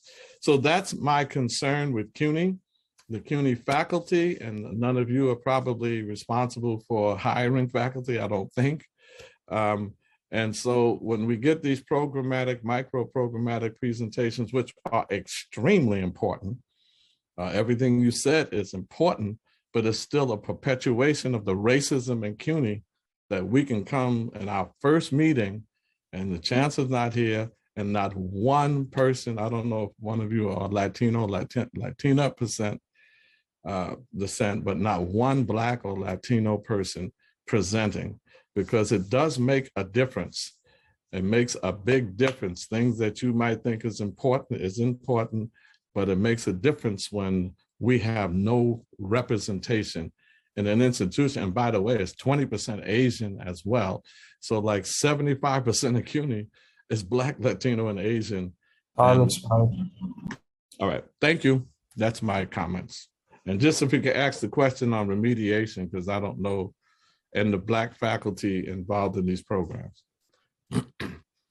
I can thank you, Councilmember Barron. Your points are very important and well taken. In terms of the remediation question, or developmental education does continue to be offered, at our associate granting colleges.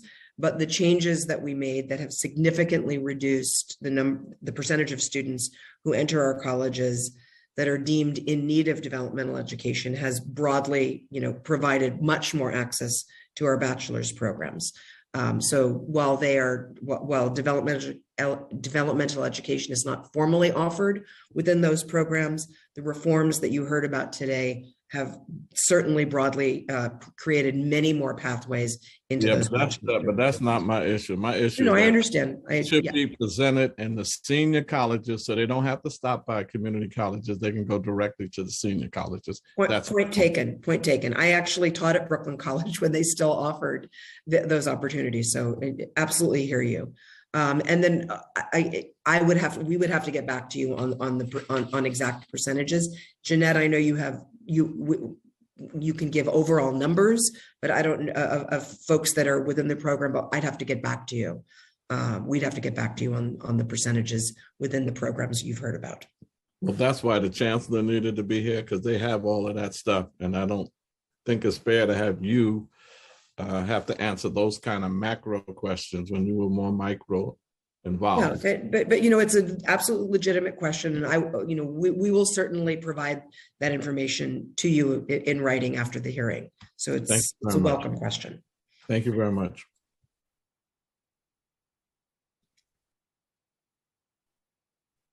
Thank you very much, Councilmember Barron. Councilmember Brewer, you may begin your questions. Time starts now. Thank you very much. And I want to, in full disclosure, I survived higher education with Councilmember Barron for 8 years, just so you know. We were partners in that committee. So I just want to, that's my full disclosure. I also teach at Hunter College.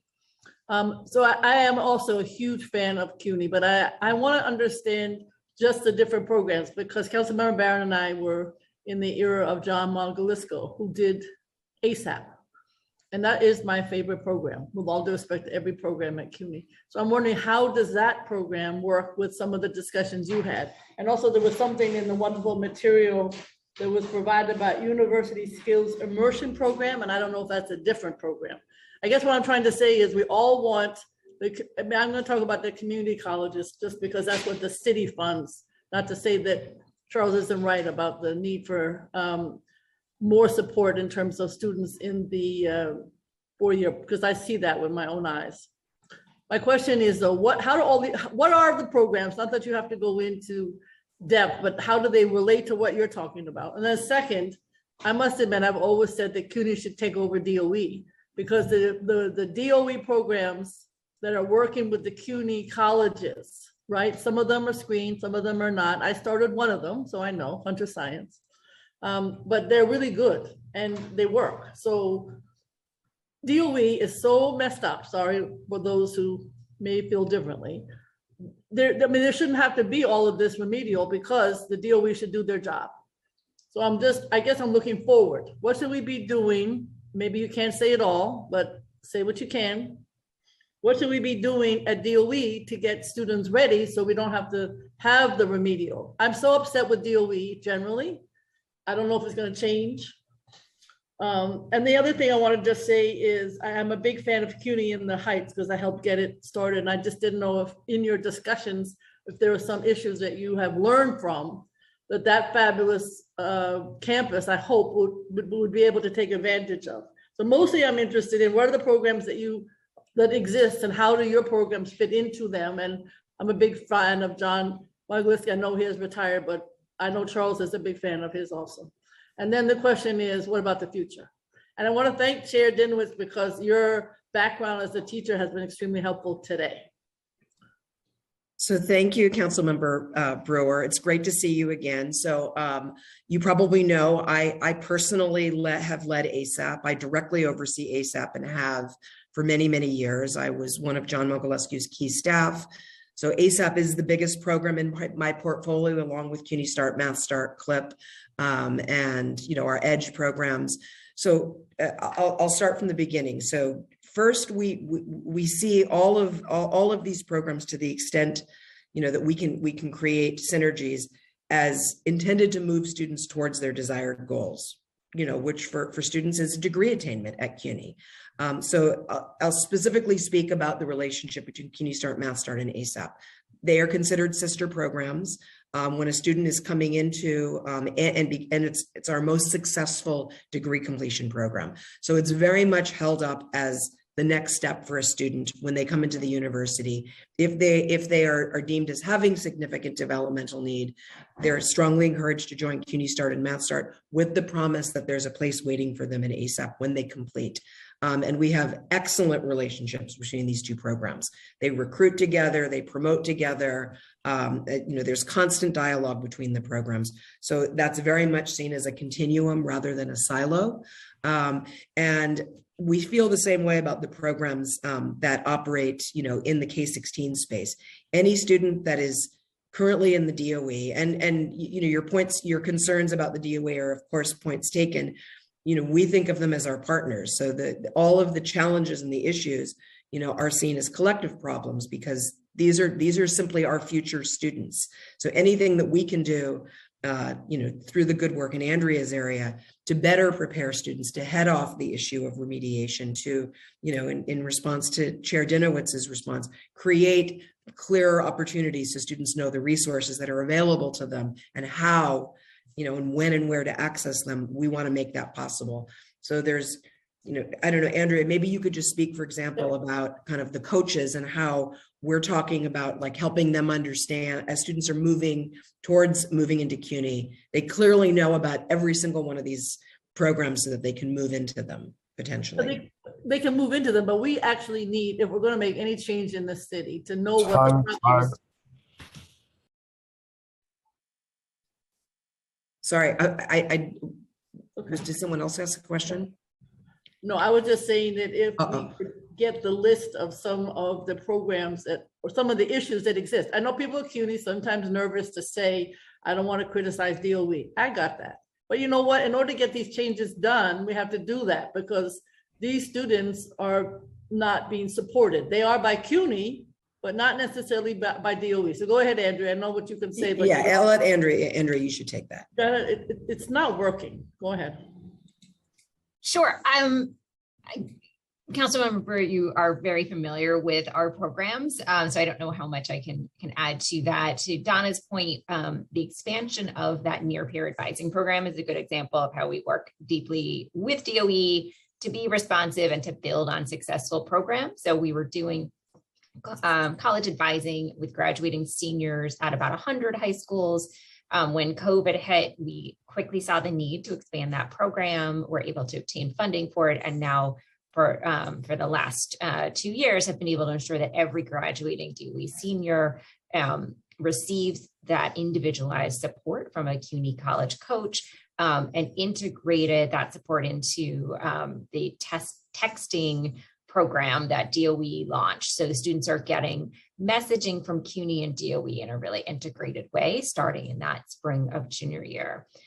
We've also expanded that program to the winter months for students, and because of the challenges of COVID, we did not successfully make that leap directly from high school graduation into college. So again, we were sort of continually looking at the data, working with our DOE partners to innovate and expand. I think the only thing I would add is that we are optimistic about current DOE leadership, that elevation of post-secondary pathways through the creation of the Chief of Student Pathways role, and what that really signifies about the current leadership's priorities and commitment to strong post-secondary access and readiness. All right, we can leave it at that. I still think you need to be constantly letting us know or somebody what the challenges are so we don't end up with so many remedials at CUNY, and so that the students get a better shot. And certainly Chair Dinowitz is concerned about those with the IEP and 504. They're real. And I'm not surprised you're going to end up with more, and the pandemic's not going to help. So I understand we have to coordinate, but I just wish we would talk up more about what the challenges are. There's still something wrong with what's happening at DOE. Councilmember Brewer, if I could just add one thing. First of all, I just want to say how much I welcome your passion and your constant focus on solving problems. So that is so welcome. And please don't ever lose that quality. It's fabulous. I did want to say that the broad reforms that I described, that movement where we've literally halved the percentage of students who are entering CUNY that have any developmental need.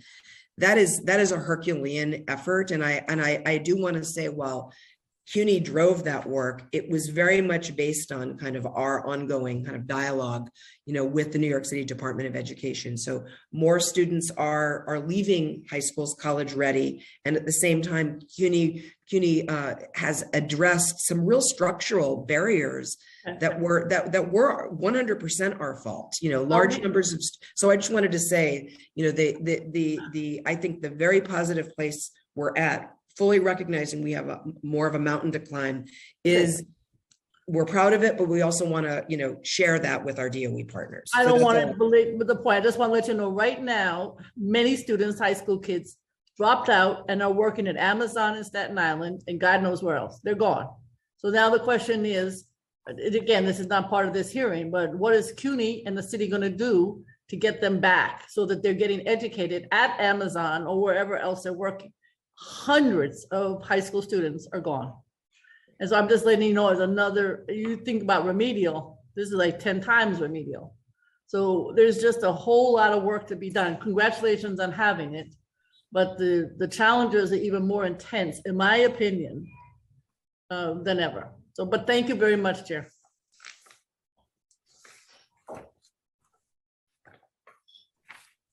Thank you for your questions. I will now turn to Councilmember Feliz. Time starts now. Good afternoon, everyone. Thank you all for being here. And thank you, Chairman Eric Dinowitz, for having this very important hearing on this very important topic. And I also want to thank Councilmember Justin Brannan, the chair of the Finance Committee, for working on the resolution to make CUNY free. CUNY has opened so many doors to so many students, for all students, but especially for low-income, disadvantaged populations. Low-income populations, many who would not be able to afford tuition at other institutions. And the positive results of CUNY are well documented.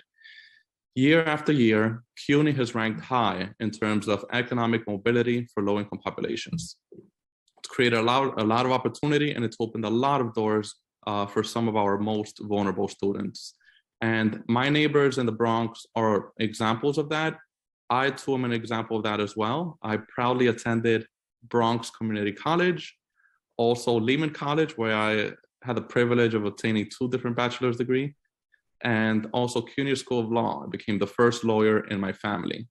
And just like myself, so many residents in the Bronx have had so many doors opened due to the CUNY institution. And we have to do everything within our power to continue to expand those great opportunities, life-changing opportunities that CUNY is providing. A few questions about the CUNY START program. The first question is about the curriculum. So obviously different students have different needs. Some students might need some help with writing. They might need much more help with math. So can you provide a summary of the curriculum and placement, and also information about whether the curriculum is ever modified depending on if the needs change, whether it is needs based on math and then needing much more help with writing or reading or other topics? Jeanette, I'm going to kick that over to you. And I just wanted to let Councilmember Feliz know, I'm actually at your alma mater, Lehman College, right now, attending one of their retreats. So I'll let them know I spoke to a proud alum when I join them again, but I'll kick it over to Jeanette. Very nice. And by the way, I was the president of the student government back in 2013. And we got a lot of good work done. Oh, I'm writing that down. Okay. Thank you. So the CUNY START curriculum, as I mentioned, was developed by a group of professional developers in our CUNY Adult Literacy Program. And what they identified was that traditional learning and instruction wasn't working for those students who were coming in with remedial needs, that they needed a different way of engaging students. On the math side, it really focuses on basic skills in numeracy building. It's not about memorizing formula, but it's about understanding how the math works. Really encouraging students to problem solve, talk through why they think that the answer is what it is, and then working collaboratively together in small groups to kind of understand the reasons why the right answer is the right answer and how they worked through it, and to recognize that that to get to an answer might not be one way, but students might figure that out in different ways. And so that small group collaborative work and discussion really kind of enforces that and prompts that for students. On the English side, I would say that the reading and the writing are kind of combined, and that they are taught together. That in order to be a better writer, you have to kind of be a better reader. And so those are all integrated in the way that students are engaged in that English curriculum. Students are taking them, if you're in math, you're in math. If you're in English, you're in English. If you're in both, you're in a full-time program studying 25 hours a week. So it is very, very intensive in that nature. Your question about curriculum, curriculum is modified constantly, that we have conversations with instructors on the ground in the classroom with our central office professional development team, and slight modifications are made constantly. When we do, again, I think the nimbleness of the program and the way that we work with our college partners also allows for modifications and improvements to the curriculum. Most recently, we launched CUNY START Math quantitative reasoning courses, and working with college faculty, really looked at the way that we engage students on the math side in CUNY START, and then integrated quantitative reasoning type activities and courses, and then launched a quantitative reasoning CUNY START math course that ties really closely in with college credit, either quantitative reasoning courses or statistics courses, which is where we see the students move to next. So that is always happening. And we can do that with our central office professional developers kind of embedded in the program. Okay. And also, how long does the program run for, and how many students per class? Typically, it's about 20 to 25 students per class. The CUNY Start program runs semester long, so it's 12 to 15 weeks. Math Start runs in 8 to 10 week cycles, so it's given in shorter durations and usually starts after the semester and becomes a catch for students who may be applying to CUNY a little bit late. So they missed the start of the semester and may need remedial help. They can actually kind of transition right into a Math Start course and then be on time to matriculate in the next semester. Okay. And how long does the entire program take to complete? Are we talking about one semester or full year? One semester. One semester. Okay. For students that enroll in Math Start in the summer, they can do the whole program in the summer. Right. Okay. Final question. When I was a student at Bronx Community College, the average student would graduate in 7 years. That is beyond unconscionable. 7 years to obtain a 2-year degree. It takes 7 years to obtain a law degree. And unfortunately, it would take 7 years to only get a 2-year degree for students attending Bronx Community College for the average student. I think you answered this question already, but just want to confirm that that was a question that you were answering earlier. Approximately how long does it take for students who are part of this program to graduate and obtain a 2-year degree? I think you mentioned 4 years. We looked at, in our quasi-experimental study, we looked at student outcomes after 4 years. So if you imagine the clock starts for a student who enters CUNY with CUNY Start becomes their first semester at CUNY, right? And then the second semester would be their degree program start. So we purposely looked at a total of 4 years to say a typical student has a 1 semester of CUNY Start, and then let's give them another 3.5 years to see how their outcomes are. Graduation benchmarks for associate's degrees are usually benchmarked at 3 years to graduate. So we were kind of trying to emulate that. When you look at 3-year graduation rates, so it's 1 semester of CUNY Start, 2.5 years of college, the graduation rates for CUNY Start students are comparable to non-CUNY Start students who are coming in perhaps to non-CUNY Start peers. And so deferring that first semester to take CUNY Start in its entirety does no harm to students in delaying that matriculation for them. That they actually, if you think about it, kind of almost graduate a semester faster, that they're not taking 6 semesters of their degree program, they're only taking 5 semesters. And when you really see that impact is on their financial aid, because they save financial aid for 1 semester. They're not using it for that first semester in CUNY Start.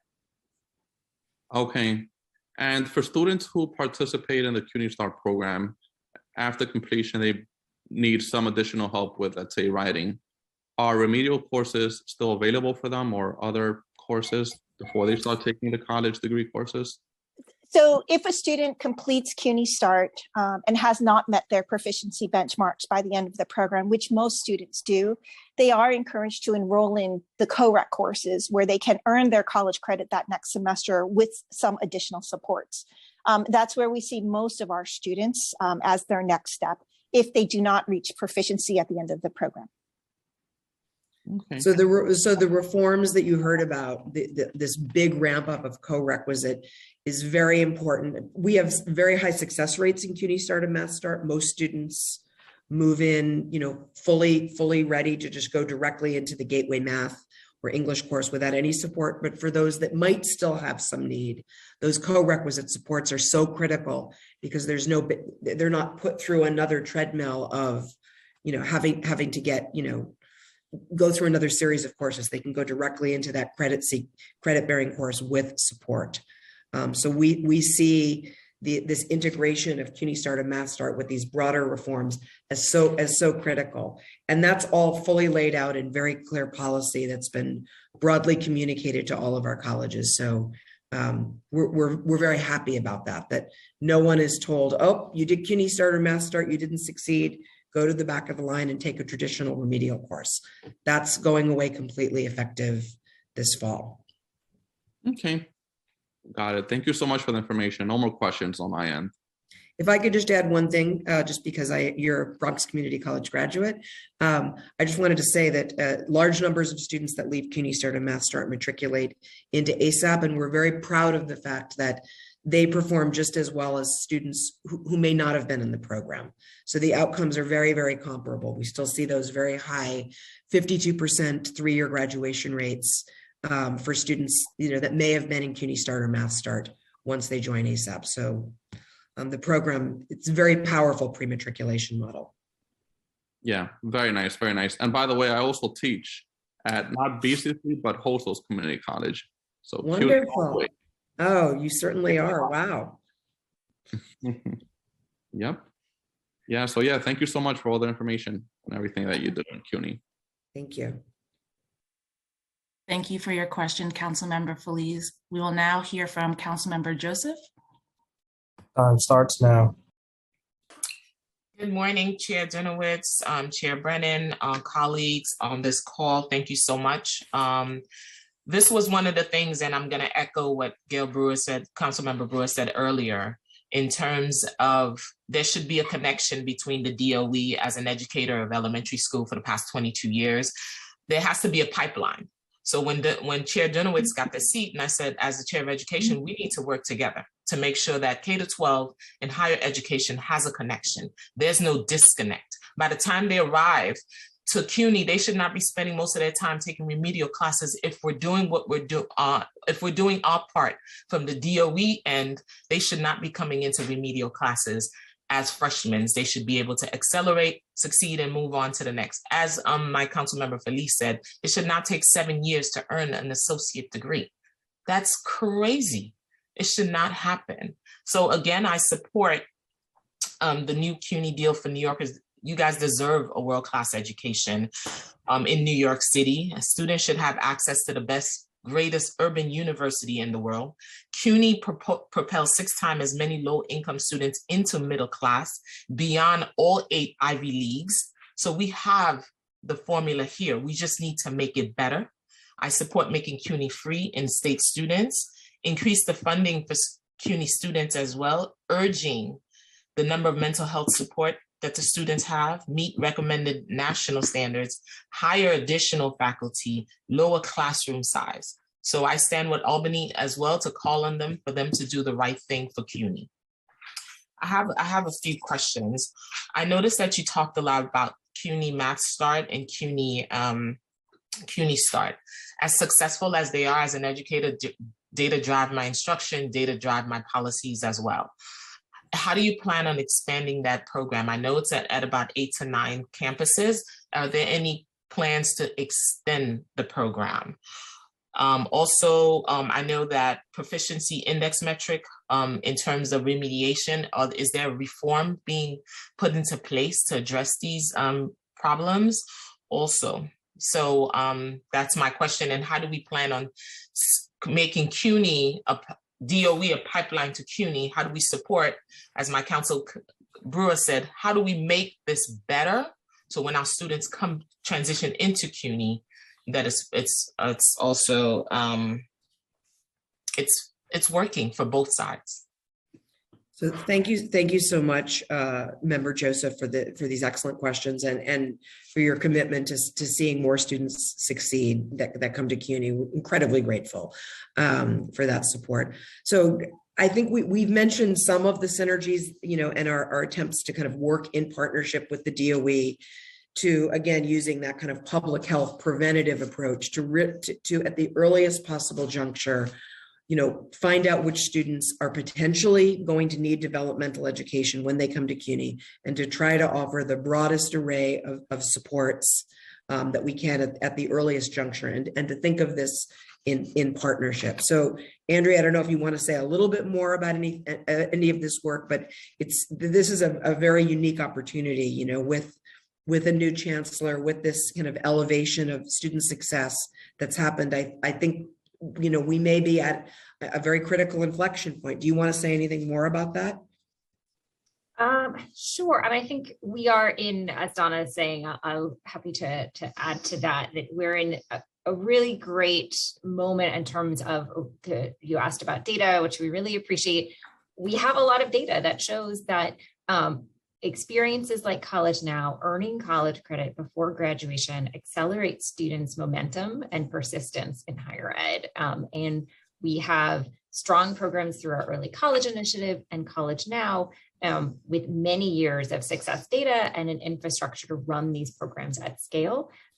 We know that the DOE leadership has seen that, is interested in it, and sees that as a critical pathway to supporting students' recovery over the coming years. Thinking about how do that the expansion of our co-requisite courses is a good example of how we've been looking at what works, what do we need to do now, what do we need to continue to expand in the coming years.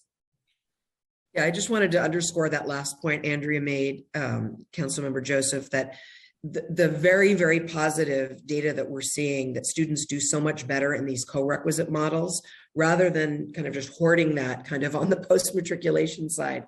We're so excited that this is being, shared with our DOE partners, so that students can access these more impactful models earlier, so that they completely eliminate, those needs before they come in. So we very much see that as a bridge kind of across that continuum. In terms of your question about CUNY Start and its size, because of the broad array of reforms you heard about today, at the moment, and that so many fewer students are now being referred to remediation, because we changed we improved our placement approaches. We have the opportunity to students go directly into gateway courses with appropriate integrated. At the moment, we think that the size of CUNY Start and Math Start are appropriate within the continuum, but I would say there's a constant need to analyze the needs of students as they're moving into the university. So we're very cognizant of the fact that learning loss has occurred because of the pandemic, that some of the students that Councilmember Brewer mentioned that could potentially be welcomed back into high school, or into alternative programs, could come to the university with greater need. So Jeanette used the term nimble. These are programs that we can pivot to expand if need be in response to need. So at the moment, we think they're right size, but we're fully prepared to pivot to address need, with these programs to ensure that, that they are available to any student who might benefit from them. And then you had a third question, and I just wanted to make sure I didn't lose track of it. It was about the proficiency index specifically. Right. So I just wanted to make sure I understood the question. We see the proficiency index and kind of the elimination of assessment tests as, and the scale up of co-requisite offerings as one of the most kind of consequential policy decisions CUNY has made, over the past probably 25 years to remove barriers to students, for students to move into their degree pursuits.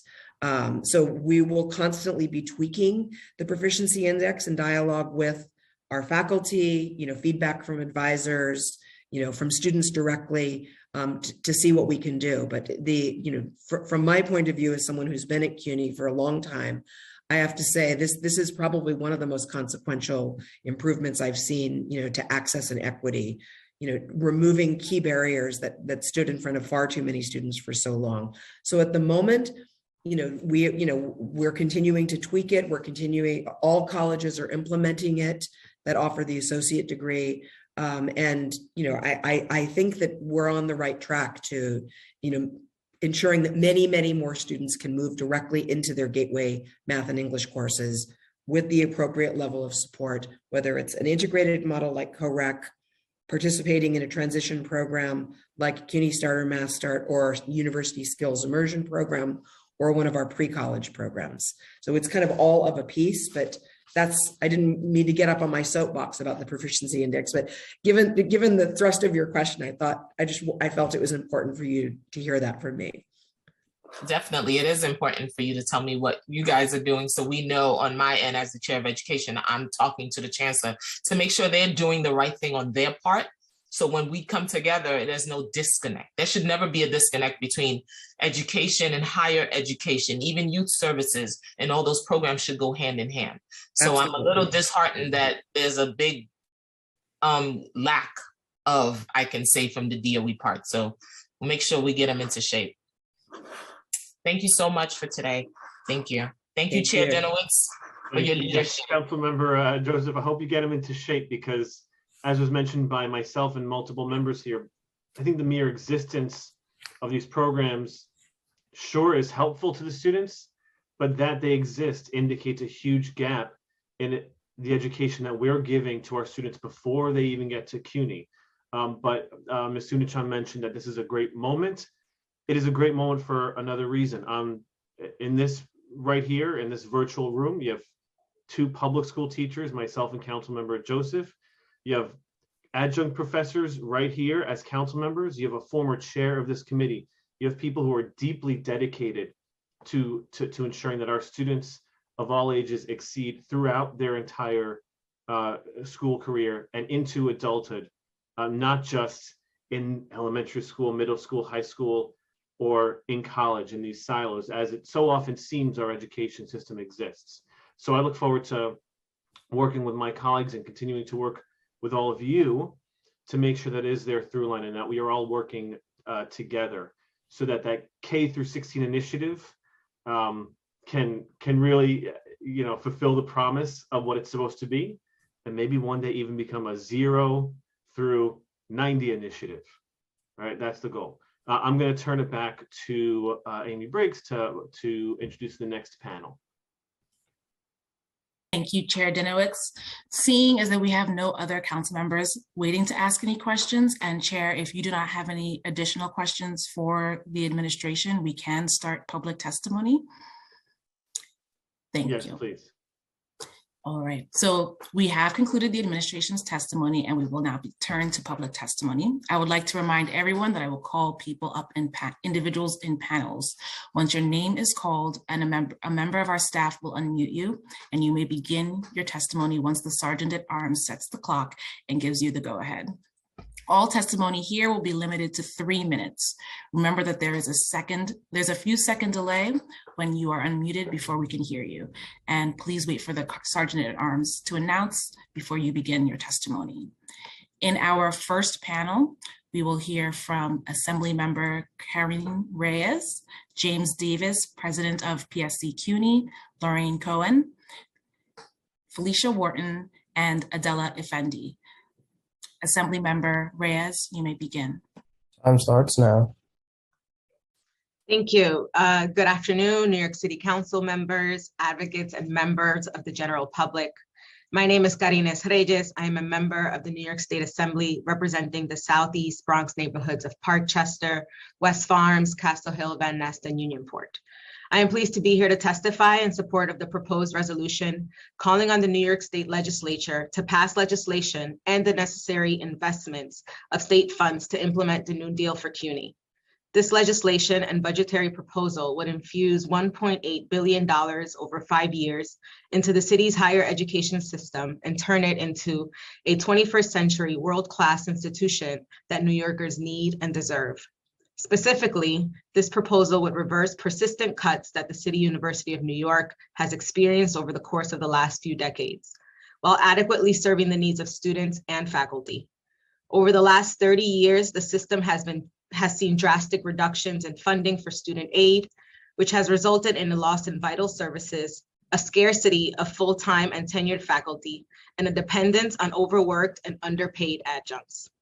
Further, historic cuts to CUNY in the 1975 New York City fiscal crisis resulted in the system charging tuition for undergraduate courses, just as communities of color finally started to gain access to the city's public university system.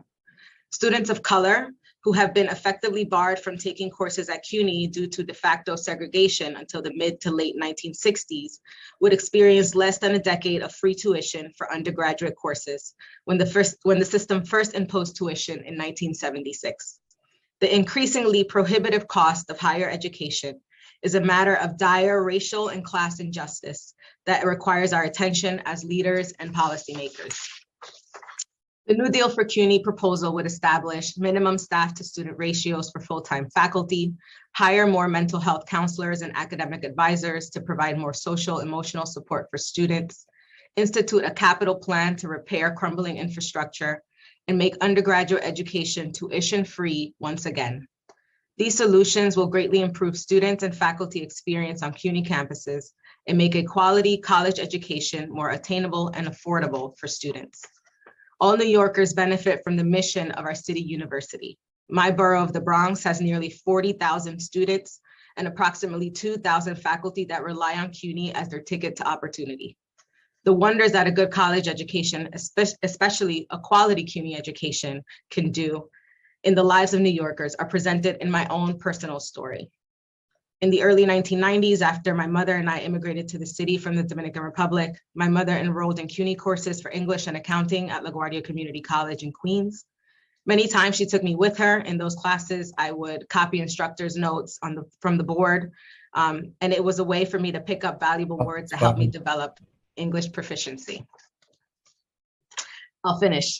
This experience would allow me to become a registered nurse, in Bronx hospitals, and become a productive member of the middle class. My story, Senator Gurnarda's stories, and the stories of countless New Yorkers have been heavily influenced by CUNY. We need to ensure that the system is the best that it can be through massive recommitment and reinvestment for current and future generations of students and faculty. The New Deal for CUNY is central to achieving that vision of New York City's council's resolution, and supporting of this legislation will help the legislature take this big step toward our city and our state. Lastly, I want to thank Council Member Justin Brannan for introducing this important resolution, and Council Member Eric Dinowitz from the Bronx for calling this hearing today. Thank you for your testimony. I will now call on James Davis. Time starts now.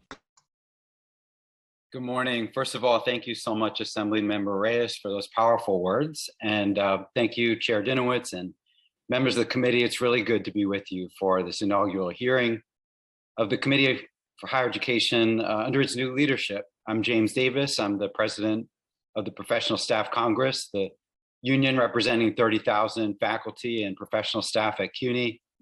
And I'll be followed today by Dr. Lorraine Cohen, professor at LaGuardia Community College, and Dr. Felicia Wharton, lecturer at the Brooklyn Educational Opportunity Center and the PSC's treasurer. We're really grateful to the committee for holding this important hearing, and it's been a really rich discussion so far. On remediation programs at CUNY, the programs such as CUNY Start and the CUNY Language Immersion Program are essential to students' ability to gain vital skills to succeed in college and to graduate. According to a 2018 study done by CUNY, the number of students who need remediation is significant. Approximately 80% of New York City public high school graduates enter CUNY's community colleges in need of remediation, and that need, it's safe to assume, has only grown during the pandemic. Now, every semester, CUNY welcomes new students with high school diplomas or the equivalent who lack some of the academic skills needed to succeed in credit-bearing college classes. For students with major remedial needs, CUNY has established pre-matriculation programs you've heard about already. They provide full-time academic support and immersive skills development curricula. And as you'll hear from my colleagues, the positive impact that remediation programs make on the path of a student's academic career is profound. And over time, the process by which students are placed in these programs, however, has changed and shifted students away from a more rigorous academic experience to a lesser one. And additionally, in the past, our members who have taught these courses were full-time faculty, but now many are contingent faculty paid hourly or on a contract basis. And that shift exacerbates wage disparities in the university and deprofessionalizes the work, which is unfair to students and to our members. So the PSC welcomes this committee's review of remediation programs at CUNY. We look forward to working with you to strengthen them in ways that support students and offers our members the resources to provide students the services they deserve.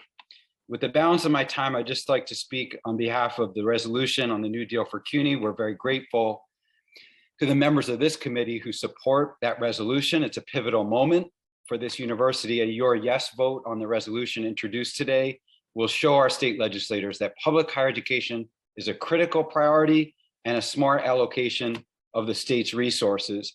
If it's fully enacted, it will reverse the current enrollment trends and profoundly enhance education. Thank you very much. for the opportunity. I don't need to remind you that's a unique moment in Albany, and we do need your support to help realize CUNY's promise as the people's university. Thank you. Thank you for your testimony. I will now call on Lorraine Cohen to begin. Time starts now. Good morning, good afternoon. Thank you for having me and the rest of my PSC colleagues. My name is Lorraine Cohen. I'm a professor of sociology in the social science department at LaGuardia Community College. Because of the shortage of time, I want to focus my remarks on the issue of evaluation and placement of incoming students who require developmental education or ESL. Unfortunately, the history of CUNY and city and state government has been very resistant to funding developmental education and ESL. In fact, I would argue that many of the changes that are undertaken here are based on trying to save money rather than looking at the question of the best possible kind of education that our students should receive. One of the things, and we heard that this was a very significant change earlier, was the change from using an algorithm to using an algorithm from faculty developed instruments. And this was put in a positive light. I would like to raise questions about it.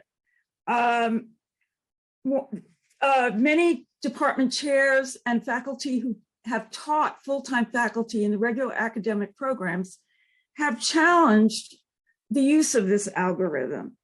It does not necessarily always identify students who do need remediation or ESL.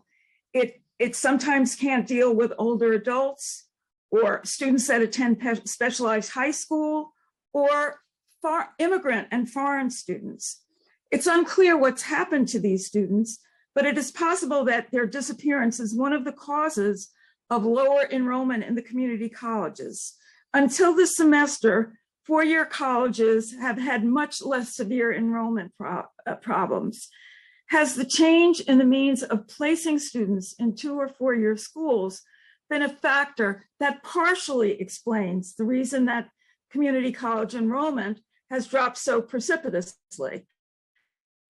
As far as I know, there has never been an assessment of what the difference is between using the algorithm to identify students who need developmental skills and prior methods of evaluation.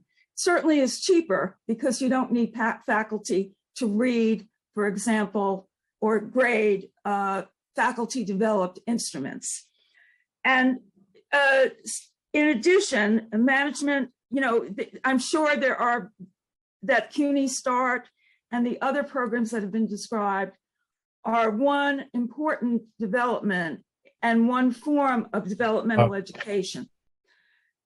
However, continuing ed teachers are paid much less than full-time academic faculty and especially part-time faculty. I would ask that this committee really probe more deeply into the use of the algorithm and moreover, really talk to the people who have PhDs in reading, ESL, and have taught and developed pedagogy over many years in terms of teaching developmental education and ESL. Thank you. Thank you for your testimony. I will now call on Felicia Wharton. Time starts now.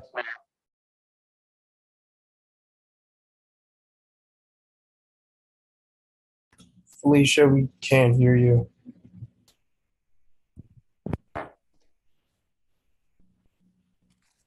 Can you hear me now?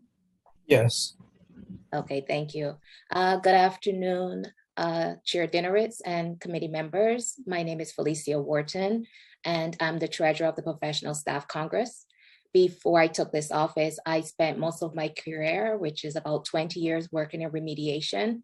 My research and teaching agenda reflects and addresses the complexity and significance of mathematics teaching and learning in urban classrooms. I prepare students to become independent and creative thinkers within and beyond the classroom. I have taught at an alternative high school, community college, senior colleges, and I am a faculty member at the Brooklyn Educational Opportunity Center, which is administered by City Tech.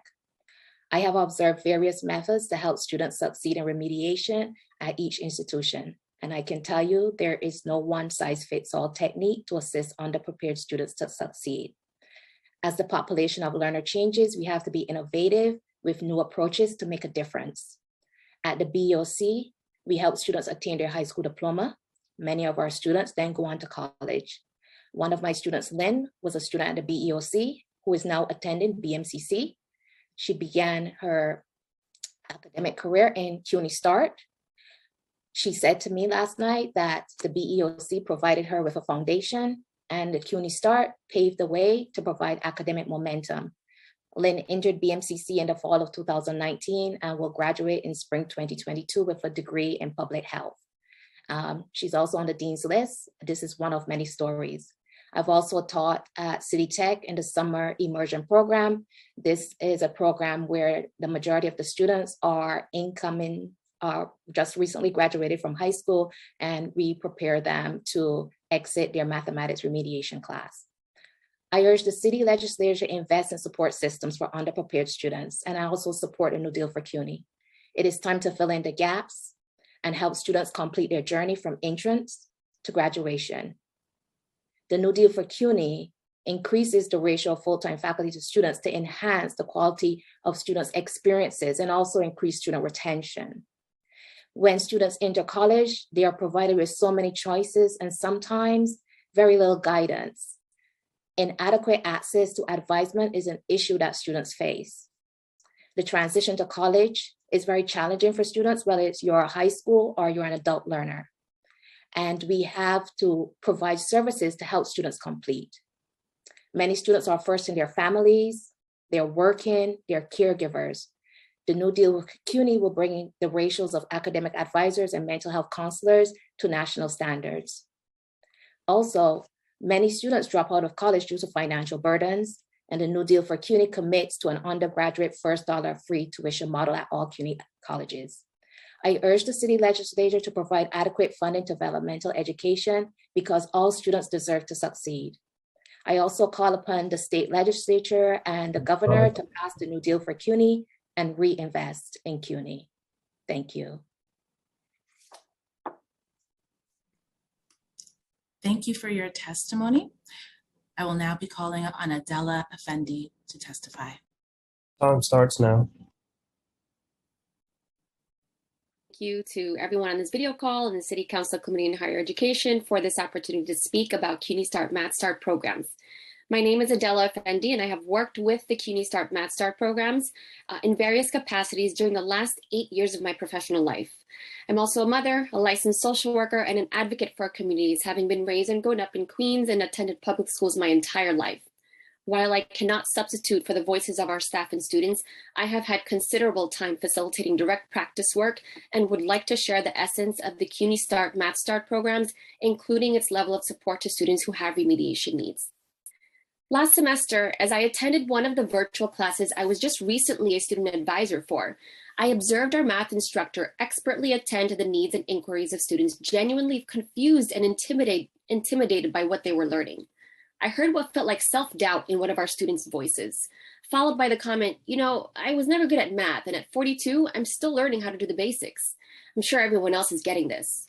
Followed by validation from other students. Quote, no, some of us just graduated high school and we're still learning the basics too, end quote. In my role at CUNY Start Math Start, I wear multiple hats. Along with advising students, I also oversee our entire recruitment process and very often have these individual and group conversations that include students' varied narratives about English and math and about how they've never felt like English and math, more often math, were not accessible to them. Oftentimes during this process, the first time they may be hearing about remediation would be through our program, which can make for some challenging initial conversations. Our level of engagement with students from the very first call is intentional and consistent. As we build in multiple layers of support for students before they even step into our first virtual, in-person, or hybrid classes, they have had numerous contacts and connections with our staff members already. Countless times, students have shared their multiple responsibilities of balancing home, work, and school, of having to navigate housing and or food insecurity, of having to be the first person in their family to attend college, of being survivors of intimate partner violence, of physical and or mental health challenges. The list can go on. The challenges of having or of navigating a huge institution like CUNY, coupled with having remediation needs, can and has been mitigated through a program like CUNY Start Math Start, where students can bravely disclose what they feel comfortable with while working on their academic basic skills. All the meanwhile, multiple staff members, along with students themselves, are working behind the scenes and on the front lines to respond to and support students with said needs. CUNY Start Math Start is unique in that our pedagogy is inclusive of inquiry, small group work, intentional scaffolding, and uplifts parts of the universal design framework to ensure that students' needs and strengths are being met. It's an intensive yet supportive program, academically rigorous yet confidence-building space for students, and an intentional space for students to begin owning their education.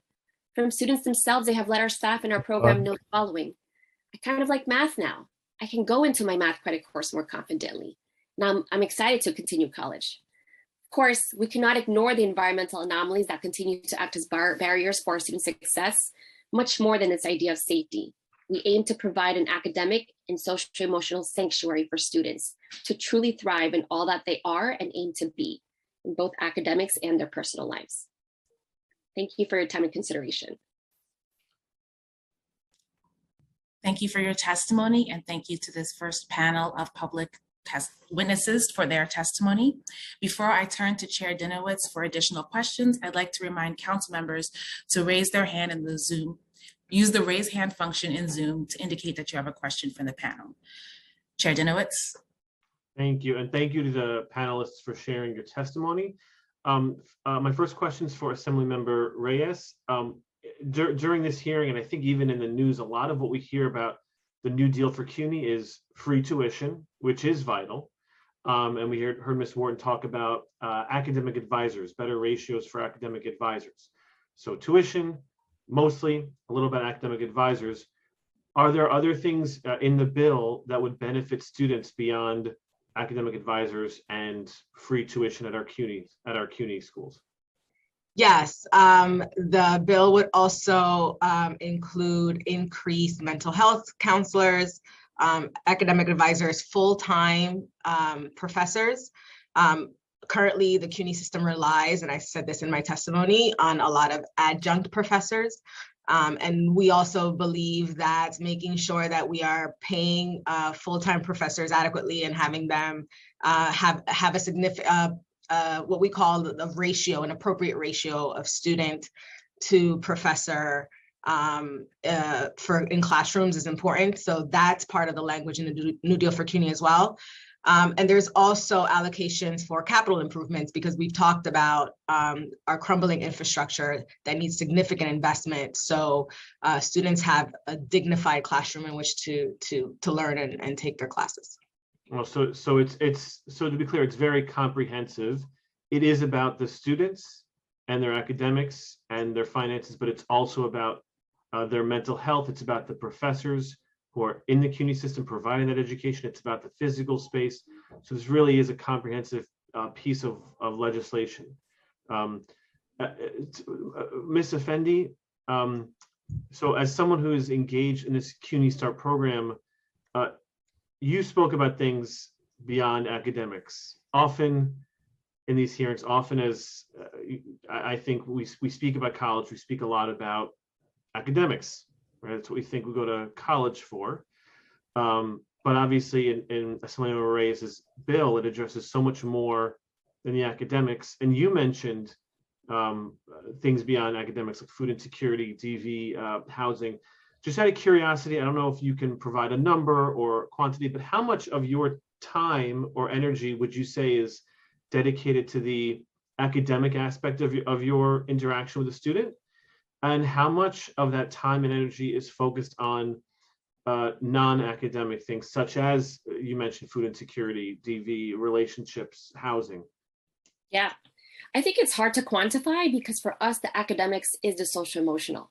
And the students, if they're having attendance issues, let's say they're usually symptomatic of other issues or barriers that are preventing them from being their best academic selves. And so a lot of our conversations can start off as academic, but they will turn into a lot of the needs that they've expressed or a lot of the barriers that they've expressed to attending classes or to being able to hand in homework or whatever it is. And so I would say it's 50-50, sometimes it's 60-40. It just depends on the student. Right, and that's such an interesting, I know it's anecdotal, but it's such, even in your 60-40, 50-50, very often, we spoke about this before, how K through 16 is important, but so often teachers are taught solely about data and academics and not enough about half of what education in your view is, which is social emotional and all the other factors that impact that. And not enough of what Assemblymember Reyes is addressing in her legislation. But speaking of that, I do, in contrast to what I just said, I do want to go back to Mr. Davis and Ms. Cohen. You spoke about, you mentioned 80% in community colleges need remediation.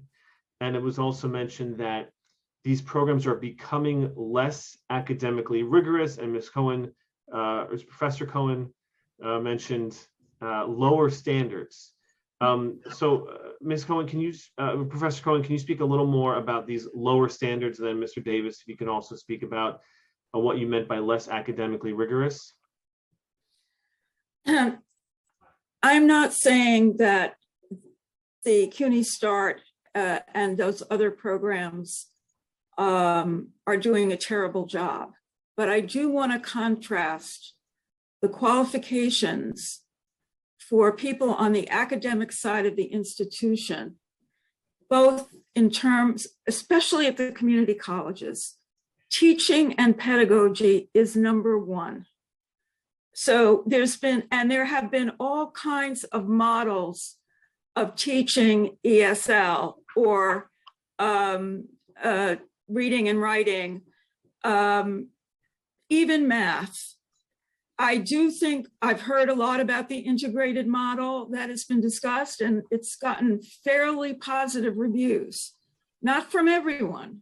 So I'm not sure what I don't know how to evaluate that because it's anecdotal, but I can say that among the different forms of teaching developmental education have been clusters where students are taking a developmental course for no credit, but they're also taking academic courses which provide them credit. So they might be taking 3 courses together that are interdisciplinary that do provide credit.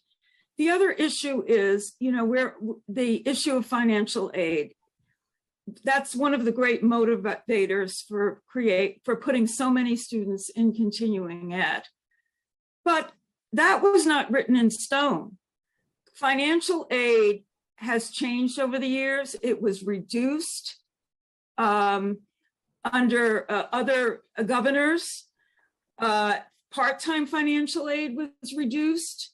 So I'd like to think that the scope of financial aid could change so that the penalty for taking an academic developmental course would not be as great. But I just want to, I want to just assert and affirm that the academic teachers who teach reading, writing, and ESL have gone themselves through, a whole process of evaluation from the time they are hired until they get tenured and promoted. And a lot of that evaluation is on their effectiveness in pedagogy. And we cannot ignore that these programs in continuing education are cheaper, and that is a main motivation for shifting from the academic side of the institution to continuing ed.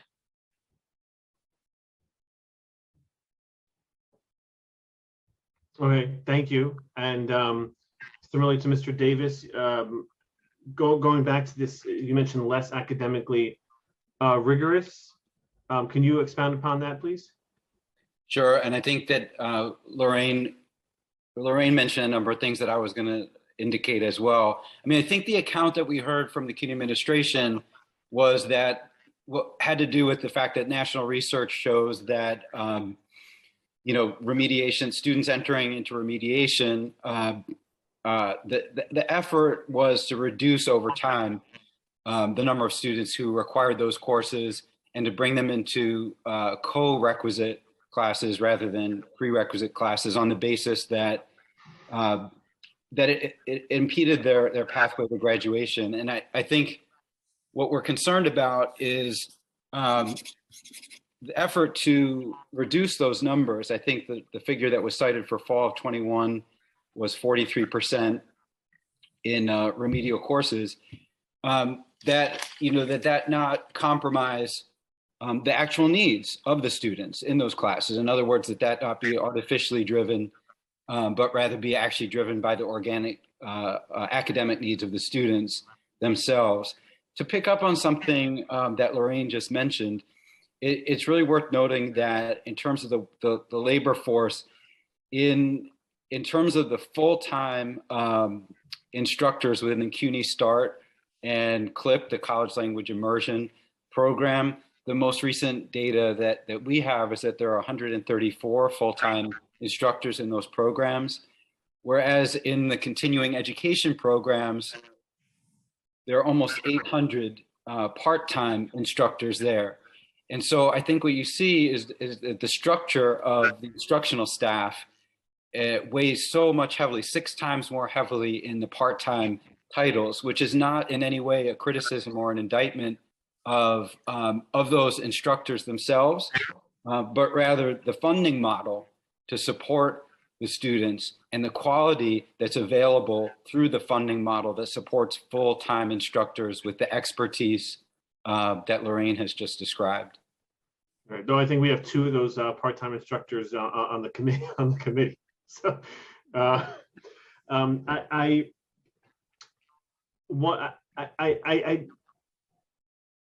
didn't really get into. I know the issue of full-time and part-time instructors is an important one and one that will be addressed at other hearings. One that I know has come up in multiple conversations.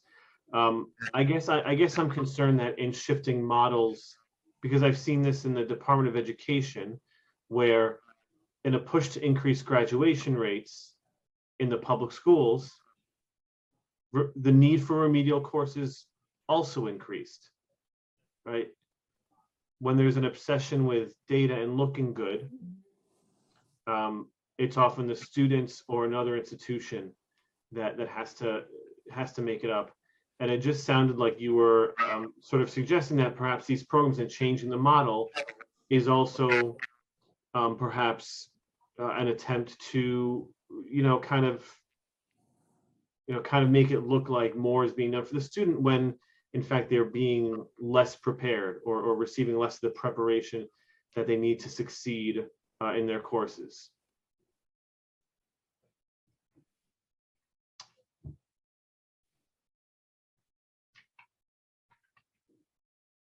Before I have a few more questions, but before I do, I know Councilmember Brewer has a question. Councilmember Brewer, feel free to. Time starts now.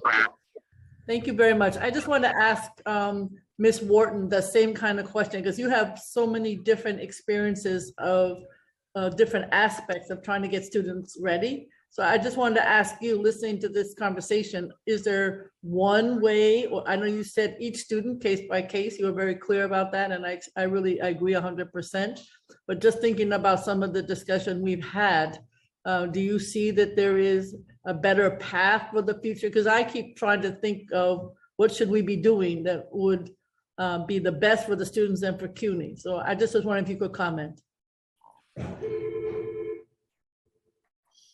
Councilmember Brewer, as I said, when I teach every semester it's like you have a different crop of students. They're different in their abilities, they're different of how they learn. So one of the things that I try to focus on, and I think should help, is how do you modify the curriculum to the students you're serving? How do you meet the students where they're at so we can take them further? That's one of the issues that I see. Also, to make remediation a little bit better is I think there have to be communication between all parts. CUNY START, the co-requisites, USIP, there need to be communication because it doesn't end after students leave remediation. They're still going to need some resources to help them get to the finish line. And I think there need to be communications in all parts as students move towards. And I can only speak for mathematics because I teach mathematics, and it's very, students find it very difficult. They doubt themselves even though they're on the right path. In terms of retention, I've always found it strange that when students enter remediation, that they were in silos, that they weren't allowed to take credited courses. I think having students in remediation also take credited courses will also help with retention and also help students as they progress. They're not in silos anymore. They're actually engaging with the whole academic community. They're engaging with other students. They're getting motivated. They're seeing their peers. And I think that is, for me, when I started teaching remediation many years ago, was, kind of shocking that they were in these silos. Why can't they also take a remedial course and also take credited courses? Thank you very much. Thank you. Thank you. One of the questions I asked the previous panel was the burden or impact of the co-requisite model on the professors. And they answered, and I'm just wondering from the professors, the teachers, PSC's perspective, if they have thoughts on the burden, if any, that will place on CUNY faculty. That's for, any of the panelists. I can answer that a little bit. One of the big struggles in the English department at LaGuardia Community College was to make sure that faculty got, you asked this question, City Councilman Dinowitz, about compensation, and the faculty do get now compensation for an extra hour where students come in individually to talk to the teachers, get feedback about especially their writing, because most of this is composition. And that has proven to be extremely important, was getting the extra time.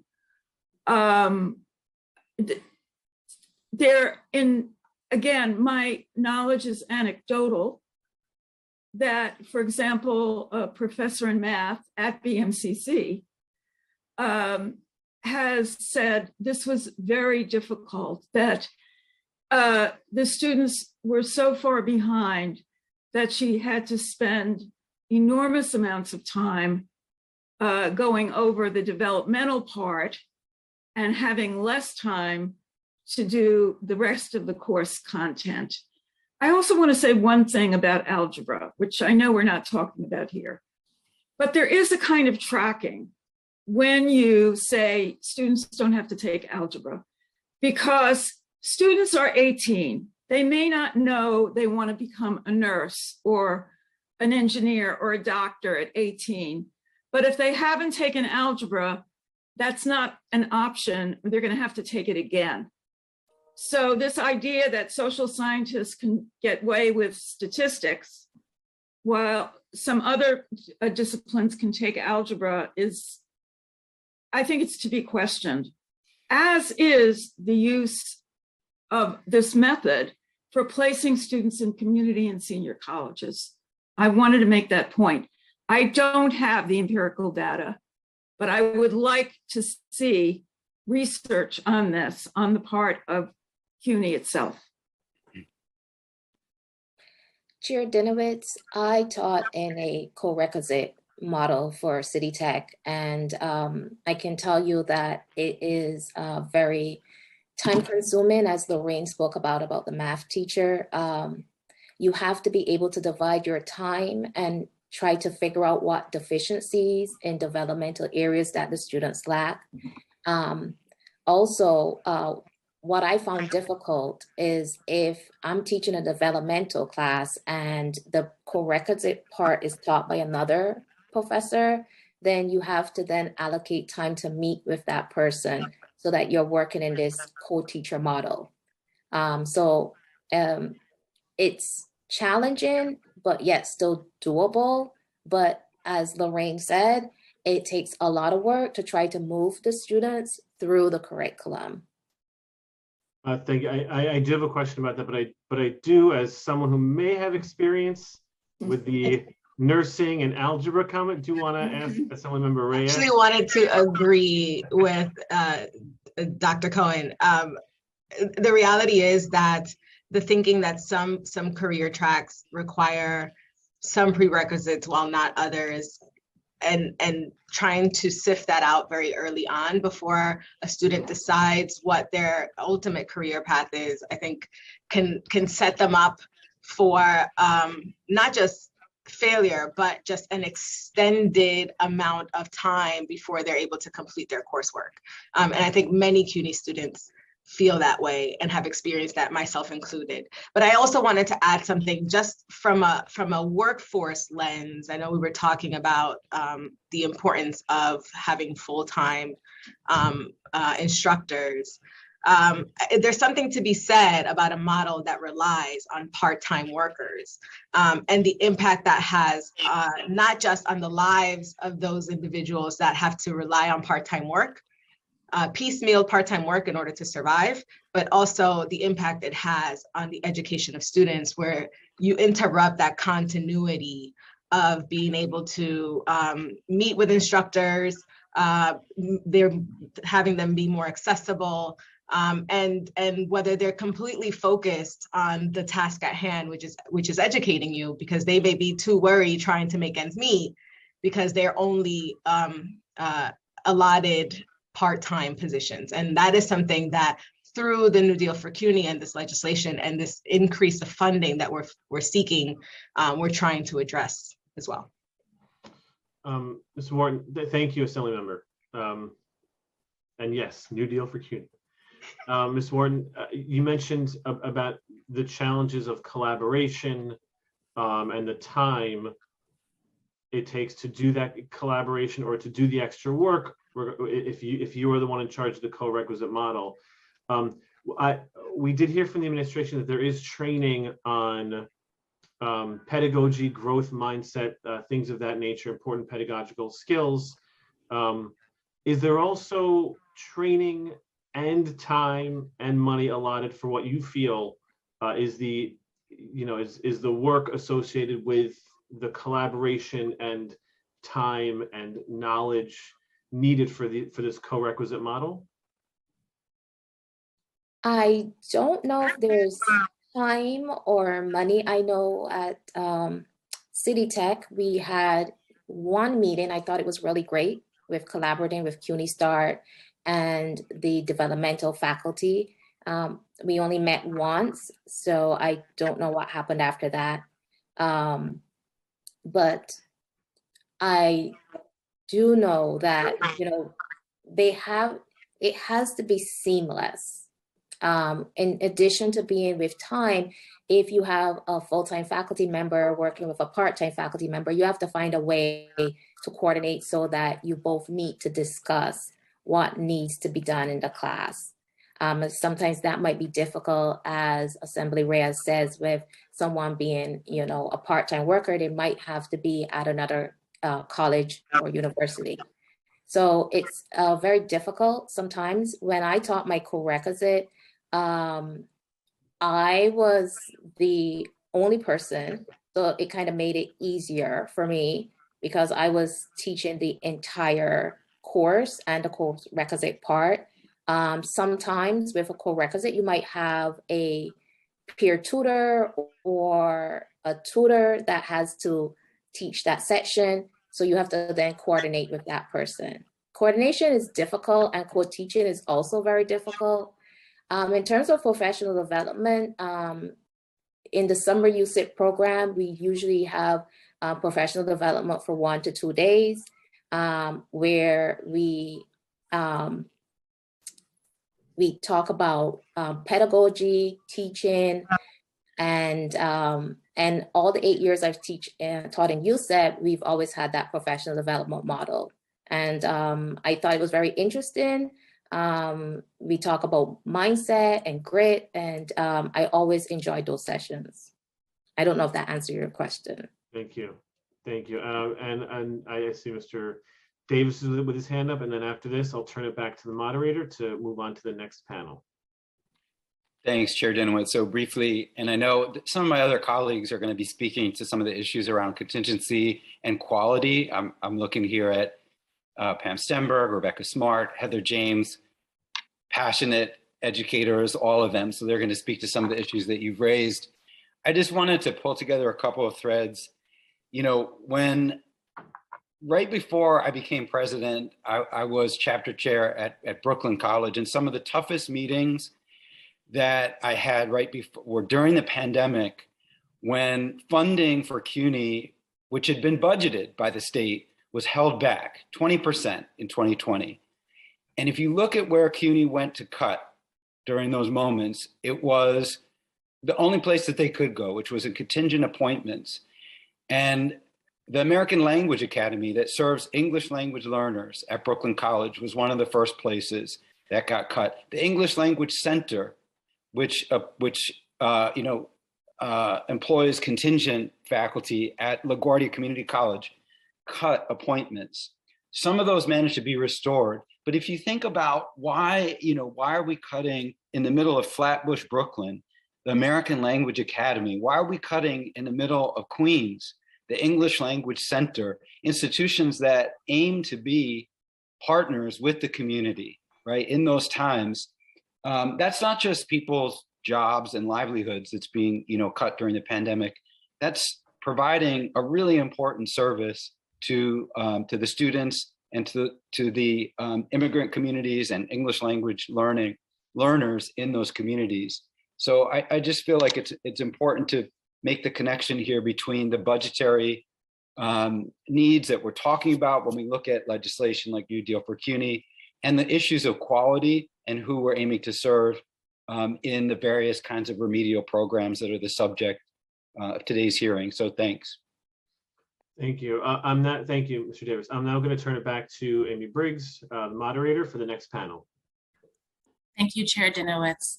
The next panel of public testimony will be in the following order: Leah Guzman-Janeo from Young Invincibles, Sean Miller from Young Invincibles, Aisha Smith from the New York Public Interest Research Group, and Pamela Stenberg from PSC CUNY. Leah Guzman-Janeo, you may begin your testimony. Time starts now. Good afternoon, everyone. My name is Leah Guzman-Janeo, and I'm a junior at Georgia College of Criminal Justice majoring in Law and Society.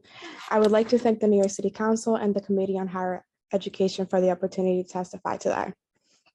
As a first-generation immigrant student, I received little to no guidance from anyone when entering college. I was left to figure out the difficult financial aid process by myself.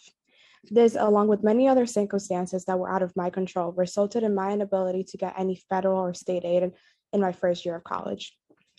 Anxiety started to build up inside of me because I knew that neither I nor my parents could afford to cover my tuition. I also knew that if I wanted to succeed and build a better future for myself, I needed to attain a college degree. This left me with no other option than to take out a student loan for my first year of college. Last semester, I had to resort to having 2 jobs while also being a full-time student, on top of balancing extracurricular activities in order to cover for my expenses. This not only had a negative impact on my academic, but on my mental and physical well-being as well. My feelings of mental exhaustion and burnout became debilitating, and as a result, my grades and ability to connect with my peers greatly suffered. I felt extremely hopeless and was very close to giving up. Many of my peers are also experiencing ththese issues. CUNY students must deal with the rising cost of tuition and other unique stressors. Affording tuition is just one of our expenses. We must also cover costs like rent, food, transportation, healthcare, and more. More than 60% of CUNY undergraduates come from households with income of less than $30,000 a year. 80% of students are also people of color, and 42% report having experienced food insecurity. Many are also parents, and more than half of us work at least part-time. As students, we are not getting the support that we need in order to thrive in college and beyond. As a collective, we must work towards the betterment of all CUNY students. And a way to do that is by helping to alleviate the financial burdens that we are facing. The New Deal for CUNY provides free undergraduate tuition and many other investments which would empower students. These investments will provide a huge relief for us. Free tuition means that students will be able to invest more time into their academic and professional development. And for many students, free tuition means that they will not have to choose between paying for rent or paying for tuition. Passing the New Deal for CUNY is an essential step if we want to ensure the social and economic mobility of students like me. I'm asking that the committee urges the New York State Legislature to pass the New Deal for CUNY for a brighter and better future for all CUNY students. Thank you so much for your time. Thank you for your testimony. I will now call on Sean Miller. Time starts now. Thank you, council members, and to the Higher Education Committee. I'm Sean Miller, Northeast Regional Director of Young Invincibles. We're a national policy and advocacy nonprofit dedicated to amplifying the voices of young adults 18 to 34 in the political process and expanding economic opportunity for our generation. I'm here today to share our adamant support for the resolution supporting the New Deal for CUNY. Young Invincibles strives to represent and elevate youth priorities with a focus on access and equity in higher education, healthcare, and workforce development. The New Deal for CUNY aligns with both these values and the expressed needs of the young adults whom we serve. The bill was crafted to make up for decades of underinvestment which have hurt CUNY schools, instructors, and mostly our students. Our working class young folks in New York City, although being a historically underrepresented constituency, are speaking loud and clear when they tell us that CUNY schools do not have enough counselors, full-time faculty, or financial support. Having worked previously in Harlem Children's Zone Center for Higher Education and Career Support, these trends at CUNY schools were also evident, as many of our students, though supported by HCZ's nationally renowned Cradle to Career pipeline, still struggle to find adequate financial aid, instructional support, and mental health resources at CUNY schools. When your family makes less than $30,000 a year in New York City, as is the case for almost 2 in 3 CUNY students, even a $100 expense each semester can be a significant barrier to college matriculation, persistence, and graduation. As the pandemic continues to exacerbate systemic barriers for all New Yorkers, but especially our most marginalized communities, the challenges and expenses that young adults face from tuition and non-tuition costs, unemployment, healthcare affordability, and rent are rising sharply. The long-term impacts of the pandemic are a clear sign that we must act now to advance more equitable policies, racial justice, and economic justice for all. The New Deal for CUNY would transform the CUNY system into the nation's foremost engine for social mobility and equity, given the CUNY's population's immense size and racial composition being roughly 80% students of color. We believe that every New York student should have an equitable opportunity to earn a post-secondary degree, find stable living wage employment, and financially support themselves and their families. We know that this long overdue reinvestment amid the city's pandemic recovery will more adequately address hundreds of thousands of young people's mental health, college access and success, and our local economy's collective recovery and growth. We ask that the committee unanimously urge New York State Legislature to pass the New Deal for CUNY and help ensure a brighter tomorrow for New York's public school students. Young folks are our future, but we're also our present, and we need your support now. Thank you for your time. Thank you for your testimony. I will now call on Aisha Smith. Time starts now. Good afternoon. My name is Aisha Schmidt, and I am the Higher Education Coordinator for NYPIRG. Today, we share our support for the City Council resolution calling on the New York State Legislature to pass the New Deal for CUNY. Thank you for the opportunity to testify. While there is a lot to like in the governor's executive budget, the overall increase in state aid will not reverse the decade-long state divestment in CUNY.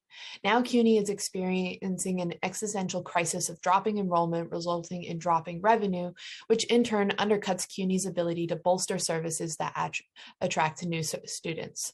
The pandemic triggered enrollment losses at CUNY when comparing fall 2019 and fall 2021. It will take major new investments to right the ship, and it will be money well budgeted.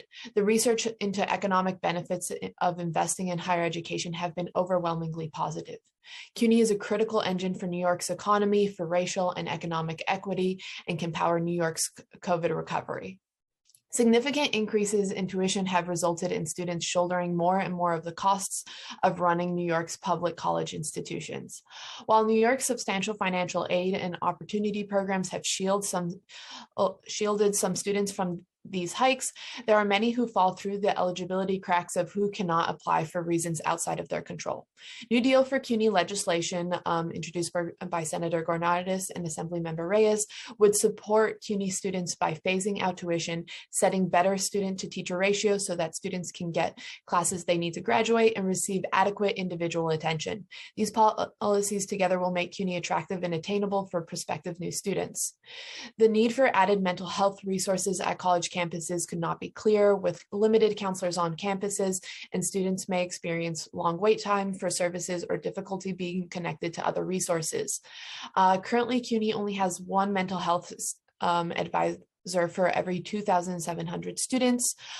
Students like Randy Garcia at City College of New York struggled to schedule an appointment with a counselor when they felt stressed and burnt out, sometimes having to wait weeks or months to get an appointment. Students are also struggling receiving proper advisement to be able to graduate on time, like Melissa Dominguez from Hunter College, who ran into trouble with long wait times and miscommunication when trying to schedule appointments with advisors to enroll in classes needed to graduate. She was later caught off guard when they found out that there are a few credits short for graduation. This only adds to stress and time it takes for students to graduate. That's why NYPIRG supports the City Council resolution calling for state legislature to pass and the governor to sign the New Deal for CUNY. Thank you. Thank you for your testimony. We will now call on Pamela Stenberg. Time starts now. Good afternoon, and thank you, Chair Dinowitz and the Council for holding this meeting on higher ed. And good afternoon to all the panelists.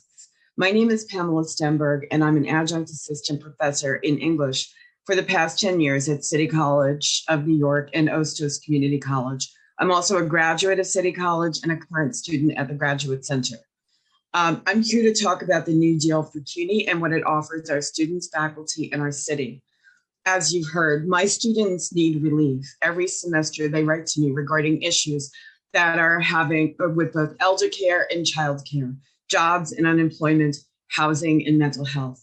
I can't tell you how financial issues stress their everyday lives, and they are navigating these issues while the specter of COVID hangs over them.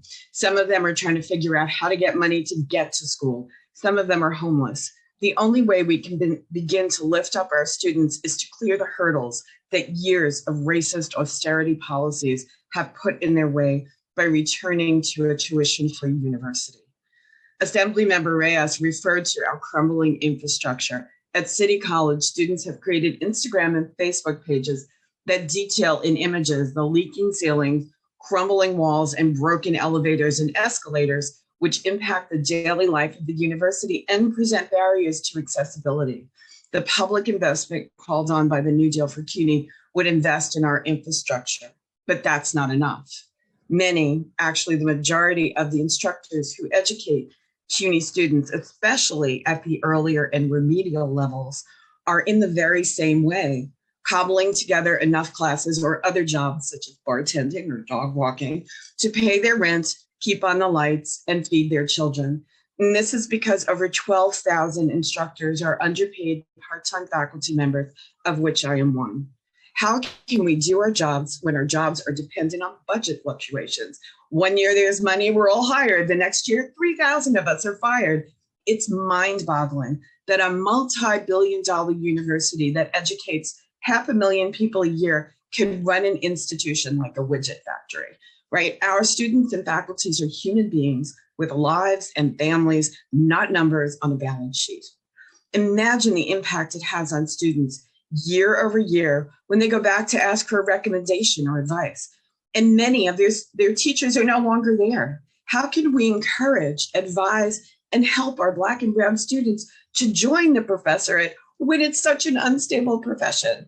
We need stable full-time faculty and a stable path to full-time for those who want it. The New Deal for CUNY makes all this possible. I urge the City Council to pass this resolution. Thank you. Thank you for your testimony. I will now turn to Chair Dinowitz for any questions for this panel. Well, the first thing I want to say is I want to thank you all for your testimony. It's the first committee hearing I've been to where an entire panel spoke at or within the time frame. So congratulations to all four of you. I was very impressed the entire time. It's like y'all did your homework. I was, deeply touched by a lot of your testimony, your personal stories. But one thing that Stenberg said is that you're not numbers on a balance sheet, and we're people, right? That seems to be the story all the time. Any city agency, they look at numbers and spreadsheets, but people in education, we look at people, and I think there are so many stories to share, like the stories you all shared. I'm interested to hear some of the other ways beyond press conferences that these stories can be shared, because this really is about our students, our professors, and the future of our city. And I think you have to raise your hand to be unmuted.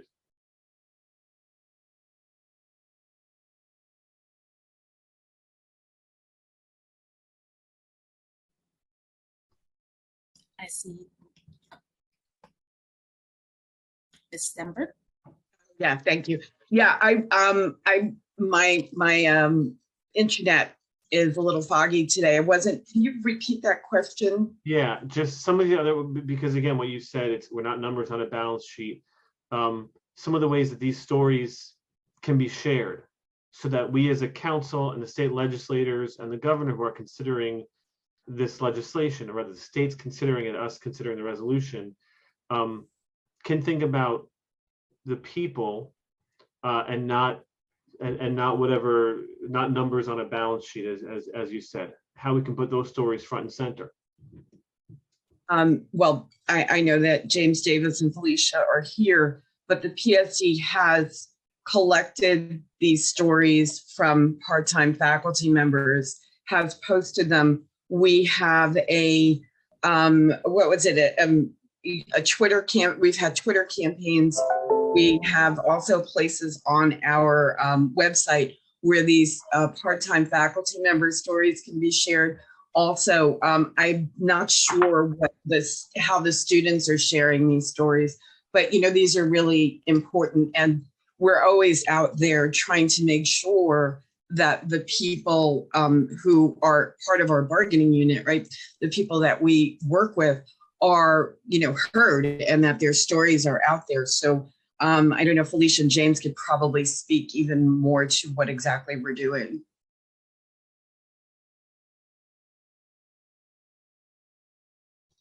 Yes, please, Mr. Miller. One thing that Young Invincibles does very well, which I would like to continue, is writing blog posts and helping students to kind of craft and hone their story through writing online, and being able to share those articles far and wide with the media, with fellow people who are organizing. So we'll certainly be using our Young Advocates program, a group of 20 individuals, 14 of which are at CUNY schools, to urge them to write about their own stories and experiences at CUNY schools, and we'll be sure to share that as those are ready. Yeah, Thank I you. encourage you to share that widely, but also specifically with the very council members and assembly members and senators who would be voting on the resolution and the bill respectively. And now I'm going to turn it back to moderator for the final panel. Thank you, Chair Dinowitz. As you mentioned, our final panel of panelists will include the following: Dr. Heather James of PSC CUNY and Rebecca Smart of PSC CUNY. Dr. James, you may begin. Time starts now. Thank you. Hello, Rebecca, and hello, Chair Dinowitz and everyone else. And it's funny, before this started, you were joking about using salutations, and somehow I got my doctor thrown in there, so I feel very special. But you could definitely call me Heather, and thank you again for having me here. It's been a pleasure, Chairman, to experience your first hearing. Basically, I'm here to testify on behalf of the New Deal for CUNY from my perspective, but also to tie that to remediation. I mean, you all know that our students are struggling to recover from COVID. Our faculty is struggling to keep up, as many have said. Sometimes I'm a professor, which I am a full-time professor at BMCC, but I'm also a mental health professional, an advisor, a childcare provider, tech support. It's not an exaggeration. We see the same social emotional needs that CUNY START sees. And the reality is that wraparound services require funding. So CUNY START, in my understanding, based on my conversations with my colleagues, offer students a dedicated advisor. That's one of the things, Councilmember Brewer, that ASAP does as well, and that it's known for. We know that dedicated advising works. It raises graduation rates. We have that data, it's right there. So that's where I come back to the New Deal from CUNY, for CUNY, right? Which would fund more advisors who are proven to help students, fund those mental health counselors that we desperately need. As mentioned, a large percentage of our students came in needing remediation even before the pandemic. And now many have, all but missed some years of high school and really have high academic and emotional needs. And so we need that greater investment that the New Deal can give. When the CUNY administration folks were here, I did hear Ms. Linderman mention that CLIP is a really critical program at the community colleges.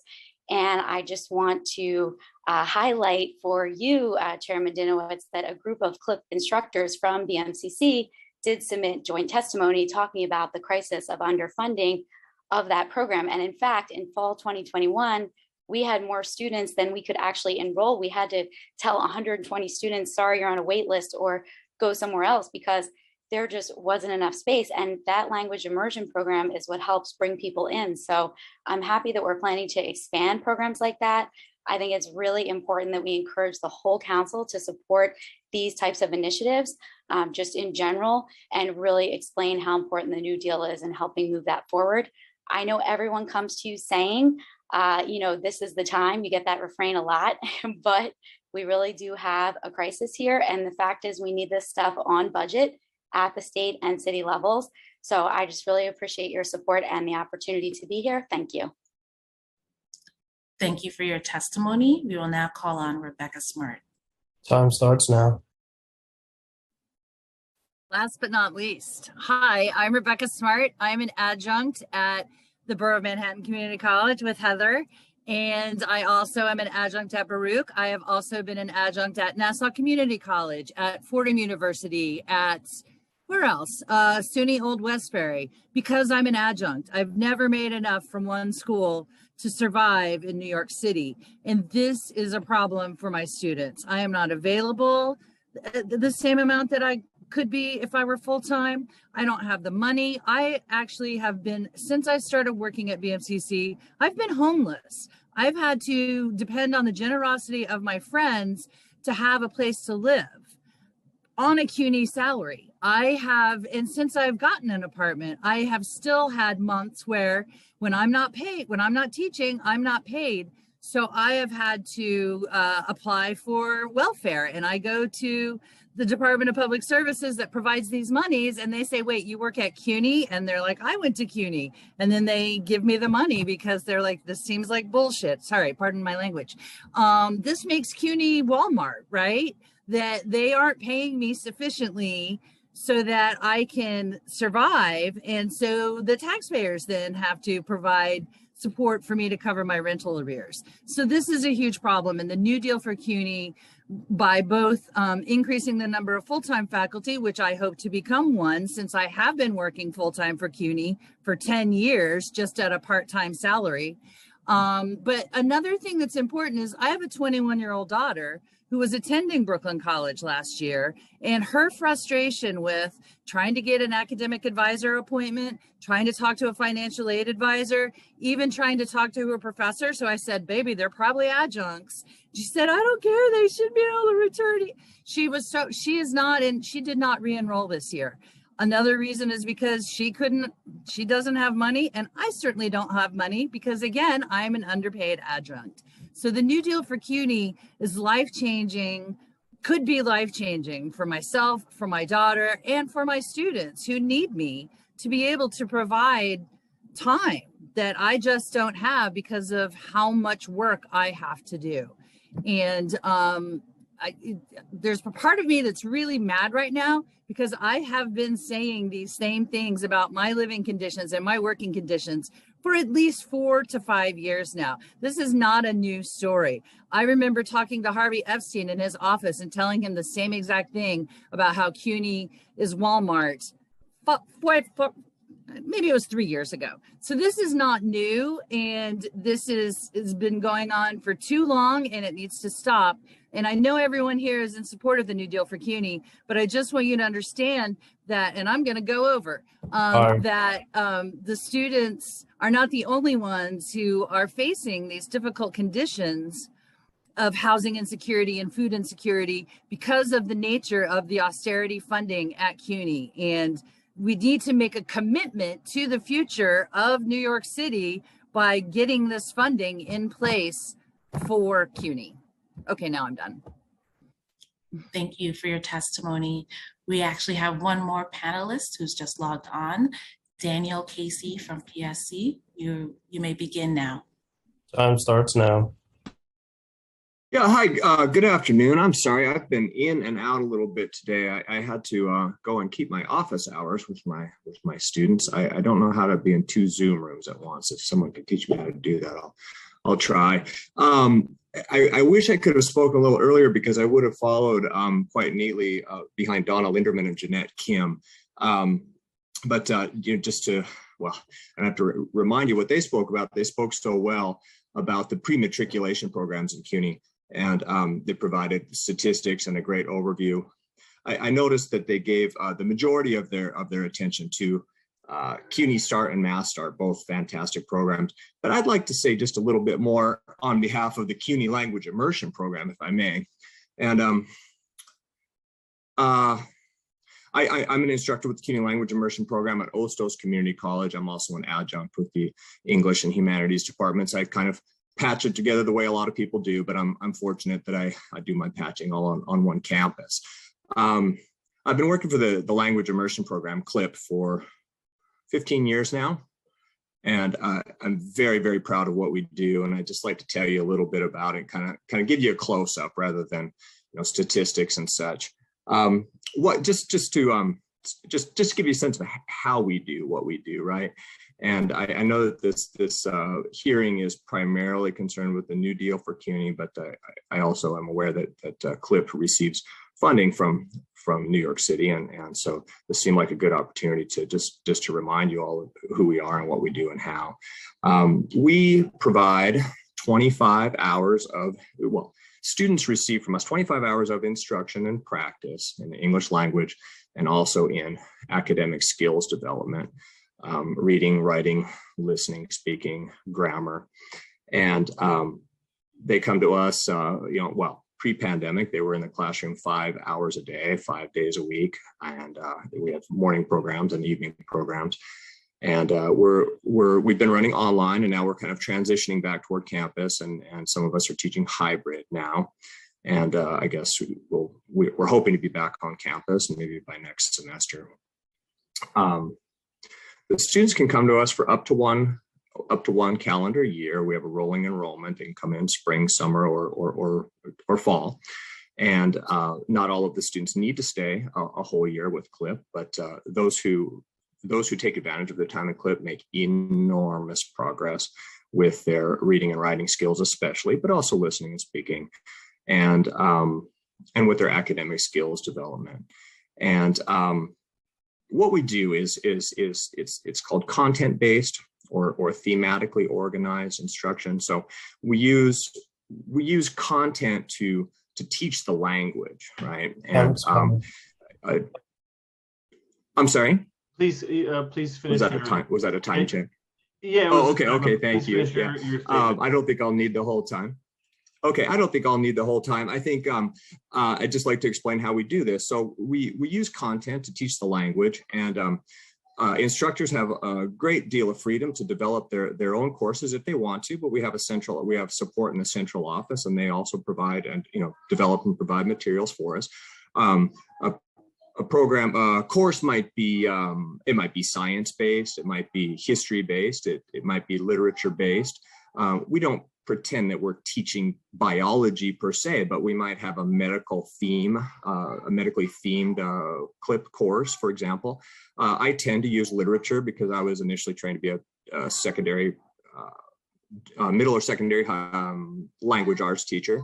And what I like to do is while I'm teaching the English language, also give my students opportunity to read the sorts of books that they might have read if they'd gone to high school here. So I want to give you one example of one of the courses that I developed. It's called I'll See You in Court. And in that course, we read To Kill a Mockingbird. Well, first we read 12 Angry Men. We read To Kill a Mockingbird, which isn't, of course, all in the courtroom, but there's the famous courtroom scene. And we read Inherit the Wind. And those are our narrative or fiction texts. And at the same time, the students are reading about, researching, and preparing presentations about pivotal Supreme Court cases. So the reading is both narrative and non-narrative, or fiction and nonfiction, if you will. And the students are learning a great deal about American literature, American culture, and American history, while they're also improving their English language skills. Students tell me often that they'll be reading one of the books assigned for our CLIP course, and somebody on the train will say, "Oh, I remember reading that book in school. I read To Kill a Mockingbird. I remember that. I love it." And the students just feel like they're part of it, like they're part of this country, right? That they're grabbing a hold of they're being given a piece of our culture, and being welcomed in. And I don't have it with me, and even if I did, I don't think you'd be able to see it on the screen very well. But I have somewhere here a beat up paperback copy now of To Kill a Mockingbird. I've marched the students through this book 5 years in a row, and this is before the pandemic, 5 spring semesters. And I have a copy of this book that's held together with rubber bands. And on the bridge of the book, one of the students wrote in pencil. It's kind of faint, but it's written there in pencil. One of the students wrote this, and I found it in the classroom: "Best book ever." And it's like a trophy. It's like a trophy for a teacher like me, and I just wanted to share that with you and let you know and give you a little bit of a close up into CLIP. And I'm just one of 70 some instructors, and they're all wonderful, brilliant people with great ideas. And we've been very fortunate to have the support of the city for more than 25 years now. And we're very grateful for that. And of course, we hope it continues. And thank you very much for giving me an opportunity to share this with you today. Thank you. Thank you very much for your testimony. We have now heard from everyone who has signed up to testify. We appreciate your time and your presence. If we inadvertently missed anyone that would like to testify, please use the raise hand function in Zoom now, and I will call on you in the order of your hands raised. All right, seeing no one else, I would like to note that written testimony, which is reviewed in full by committee staff, may be submitted to the record up to 72 hours after the close of this hearing by emailing it to testimony@council.nyc.gov. Chair Dinowitz, we have concluded public testimony for this hearing, and I will now turn it back to you for closing remarks. Thank you, Amy, and thank you to our elected officials, our panelists, to the administration, and of course to everyone who attended this meeting for joining us at this hearing. As we heard today, there are significant needs in our city for robust support in our CUNY system. This includes comprehensively addressing the needs of students entering college without the requisite skills through programs such as CUNY Start, and of course with co-requisite courses. Part of it also means recognizing that CUNY does not exist in isolation. It exists as part of a continuum. And as discussed today, I look forward to working with CUNY, with the DOE, other relevant agencies to make sure that our students get exactly the type of support they need, including students with disabilities, and that their needs are met as early as possible. That data is substantively shared between CUNY and the DOE, that communication is clear, and that we coordinate efforts so we can truly address the needs of our students, the future of our city. I also want to thank those advocates here for their work towards passing the new deal for CUNY. If we were to fulfill the legislative mandate to provide that equal access, that opportunity, and importantly, to serve as a vehicle for upward mobility of the disadvantaged in the city of New York, including the students' academic and social needs, and our workers in New York City, it is vital then that we pass the new deal for CUNY. Thank you again for attending and participating in the hearing. This meeting is adjourned.